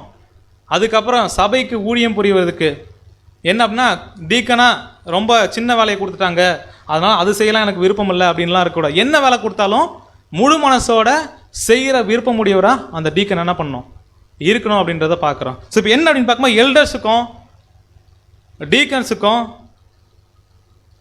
இருக்க வேண்டிய ரிலேஷன்ஷிப் எப்படிப்பட்டதாக இருந்தால் சபை ஆரோக்கியமாக இருக்கும் அப்படின்னா, ஆவிக்குரிய வேலையை செய்கிறது எல்லாமே எல்டர்ஸ், அதுக்கு தேவையான மாம்சிக பிறகான உதவிகளை செய்கிறவங்க டீக்கன்ஸ். அதனால் அவங்க சப்ஜெக்ட் பேச வேண்டாம்னு என்ன பண்ணல, பேசலாம். எப்போ அப்படின்னு பார்க்கும்போது, அவருடைய தாளந்தை ஊக்குவிக்கிறதுக்கு ஸ்பெஷலாக சபையை என்ன பண்ணலாம், பிரதர் நிறைய சகோதரர் இருக்கிறாங்க, அவங்களுக்கும் வாய்ப்பு கொடுத்து நம்ம என்ன பண்ணலாம், உருவாக்கலாம் அப்படின்ற நோக்கத்துக்காக இருக்கணும். என்ன அப்படின்னு பார்க்கும்போது, எல்டர்ஸ் என்ன பண்ணுவாங்க அப்படின்னு பார்த்தோம்னா, ஆவிக்குரிய தேவைகளை சந்திக்கிறவங்களா இருப்பாங்க. டீக்கன்ஸ் யாருன்னா அப்படின்னு பார்த்தோம்னா, மாம்சிக தேவைகளை சந்திக்கிறவங்களா இருப்பாங்க. இப்போ என்ன அப்படின்னு பார்த்தோம்னா, இந்த மாதிரியான குணலட்சணங்களை தகுதிகளை உடையவங்களை முன்மொழிஞ்சிருக்கிறோம் நம்ம உதவிக்காரரா. அப்படி இருக்கிறாங்களான்னு பார்த்துட்டு என்ன பண்ணலாம், நம்ம கைகளை உயர்த்தி நமக்கு தேவையான ஊழியக்காரர்கள், அது ஆவிக்குரிய ஊழியத்துக்கும் சரி மாம்சிக பிரகாரமான ஊழியத்துக்கும் சரி, அவங்க எங்கே தான் இருப்பாங்க அப்படின்னு பார்த்தோம்னா நம்ம கூட தான் இருப்பாங்க. நம்ம மத்தியில் தான் என்ன பண்ணப்படணும், அவங்க தேர்ந்தெடுக்கப்படணும் அப்படின்றத பார்க்குறோம். இப்போ அடுத்தது இன்னும் கொஞ்சம் நேரத்தில் ஒரு விஷயம் ஆரம்பிக்க போகுது. என்ன அப்படின்னா, இப்போ தியரியாக படித்தோம் இல்லைங்களா, ப்ராக்டிக்கலாக நடக்க போகுது. இப்போ ப்ராக்டிக்கல் எக்ஸாம் என்ன பண்ண போகிறோம், அப்படியே இதுக்கு ஏற்ற மாதிரி செஞ்சு காமிக்க போகிறோம். என்ன அப்படின்னு பார்த்தோம்னா, தேவன் யாரெல்லாம் அவருடைய விருப்பத்தின்படி இந்த வேலையை அவங்க செஞ்சால் இது கரெக்டாக இருக்கும் அப்படின்னு நினைக்கிறாரோ அப்படிப்பட்டவங்களை என்ன பண்ணணும், நம்ம தேர்ந்தெடுக்கணும். தேவ சித்தம் வழிபடணும். மற்ற எந்த மாம்சீகமான சித்தமோ நம்முடைய சுய சித்தமோ என்ன பண்ண வேண்டாம், வெளிப்பட வேண்டாம். இப்போ தேர்ந்தெடுத்தலின் போது ஒரு சில விஷயங்கள் நம்ம கவனிக்க வேண்டியிருக்குது. அந்த விஷயங்கள் என்னென்ன அப்படின்னு பார்க்கும்போது, நம்ம என்ன பண்ணோம் அப்படின்னா, நல்ல ஒரு ஜெப சிந்தனை என்ன பண்ணணும் இருக்கணும். நல்லா அந்த பாயிண்ட்லாம் கொஞ்சம் கவனிக்கலாம். இப்போ தேர்ந்தெடுக்கப்படும் போது அது மூப்பராகட்டும் உதவிக்காரராகட்டும், தேர்ந்தெடுத்தல் நடந்துட்டு இருக்கும்போது என்ன பண்ணணும் அப்படின்னா, நல்ல ஒரு ஜெப சிந்தனையில் காணப்படணும். ரெண்டாவதாக இருக்க வேண்டியது என்ன அப்படின்னு பார்த்தோம்னா, பயபக்தி என்ன பண்ணணும், காணப்படணும். ஏன் அப்படின்னு பார்க்கும்போது, இது யாருடைய காரியம், அதாவது தேவன் செய்கிற வேலையை இப்போ நம்ம கையில் கொடுத்து அவருடைய வேலையை செய்கிறதுக்கு என்ன சொல்கிறா அப்படின்னு பார்க்கும்போது, ஊழியக்காரர்களை நீங்கள் என்ன பண்ணுங்க ஏற்படுத்துங்க சொல்லிட்டு அவருடைய வேலையை நம்ம கையில் என்ன பண்ணியிருக்கிறாரு, கொடுத்துருக்கிறார். இது தேவனுடைய காரியன்ற ஒரு பயபக்தி நமக்கு என்ன பண்ணணும் இருக்கணும். அடுத்து என்ன பண்ணணும் அப்படின்னு பார்க்கும்போது, ரொம்ப ஆழ்ந்து என்ன பண்ணணும் சிந்திக்கணும். இப்போ நம்ம பார்த்த தகுதிகள் குணலட்சணங்கள் எல்லாத்தையும் என்ன பண்ணணும் அப்படின்னு பார்க்கும்போது, ஆழ்ந்து சிந்தித்து இதுதான் பிரதர் தேவனுடைய சித்தம் அப்படின்னு சொல்லிட்டு என்ன பண்ணணும், தைரியமாக நம்ம என்ன பண்ணணும் அப்படின்னு பார்க்கும்போது தேவனுடைய சித்தத்தை வெளிக்காமிக்கிறவங்களா இருக்கணும். இப்போ என்ன அப்படின்னு பார்த்தா, நமக்கு என்ன நடக்குது அப்படின்னு பார்க்கும்போது, இப்போ முன்மொழிஞ்சிருக்கிற சகோதரர்களுக்கு, அது மூப்பரோ இல்லை டீக்கனாக இருக்கிறவங்களுக்கு அதிகப்படியான சோதனை இந்த நேரம் கிடையாது. யாருக்கு தான் சோதனை அப்படின்னா, நாம் எந்த அளவுக்கு தேவனுக்கு உண்மையுள்ளவர்கள், நாம் எந்த அளவுக்கு தேவனுக்கு நேர்மையானவங்க அப்படின்று நிரூபிக்கக்கூடிய ஒரு மிகப்பெரிய ஒரு பரீட்சை என்ன பண்ணுது நம்மக்கிட்ட காணப்படுது. ஸோ அதே வேளையில் இன்னொரு முக்கியமான ஒரு விஷயம் நம்ம தெரிஞ்சுக்க வேண்டியது, ஒருவரை தேர்ந்தெடுக்கிறதுக்கு இல்லை இவர் வேண்டாம் நிராகரிக்கிறதுக்கு ஒரே ஒரு காரணம் மட்டும்தான் இருக்கணும். அது வேத வசனத்தின் அடிப்படையிலான காரணமாக மாத்திரம்தான் இருக்கணும். நம்முடைய தனிப்பட்ட வெறுப்புகளோ விருப்புகளோ எதுவுமே என்ன பண்ணக்கூடாது. என்னென்னா கவனிக்கலாம் நல்லா. என்ன அப்படின்னு பார்க்கும்போது, இப்போ நான் அந்த கையை என்ன பண்ண போகிறேன், இந்த சகோதரனுக்கு தூக்க போகிறேன் அப்படின்னா, இந்த கையை மேலே தூக்குறதுக்கான ஒரே காரணம் வேத வசனத்திலான காரணங்கள் மாத்திரம்தான் இருக்கணும். ஒருவேளை இந்த கையை நான் தூக்காம கீழே வச்சிருக்கிறேன்னா அதுக்கும் ஒரே காரணம் தான் இருக்கணும், வசனத்தின் அடிப்படையிலான காரணம் மாத்திரம்தான் இருக்கணும். இதை நம்ம மனசில் வச்சுக்கிட்டு என்ன பண்ணலாம் அப்படின்னு பார்க்கும்போது, ஒரு ஜெப சிந்தனையோட நம்ம என்ன பண்ணலாம் அப்படின்னு பார்க்கும்போது, தேவ சித்தத்தை வெளிப்படுத்துறதுக்கு விருப்பம் உள்ளவங்களா நம்ம இருக்கலாம். ஸோ இந்த காரியங்கள் எல்லாத்தையும் கொஞ்சம் மனசில் வச்சுக்கிட்டு இப்போ அந்த நமக்கு தேவையான ஊழியக்காரர்களை நாமளே தேர்ந்தெடுக்க போகிறோம். அந்த ஒரு வேலையை தேவன் செய்கிற மாதிரி என்ன பண்ணணும் அப்படின்னு பார்க்கும்போது, நம்முடைய புது சிருஷ்டி அந்த வேலையை என்ன பண்ணணும், செய்யணும். புது சிந்தையிலிருந்து என்ன பண்ணணும், செய்யணும். ஸோ இதுக்காக யாரெல்லாம் ஏற்படுத்தணும் அப்படின்னா, தேவன் நாம மகிமைப்படுற மாதிரி அவங்க என்ன பண்ணுவாங்க, பயன்படுவாங்க, நமக்கும் பயன்படுவாங்க, தேவனுக்காகவும் என்ன பண்ணுவாங்க, பயன்படுவாங்க. அப்படின்ற ஒரு நல்ல எண்ணத்தோட நம்ம இந்த ஒரு காரியத்தை நடத்தலாம். ஸோ பொறுமையோடு கேட்டவங்களை தேவன் தாமே ஆசீர்வதித்து வழிநடத்துவாராக. ஆமென்.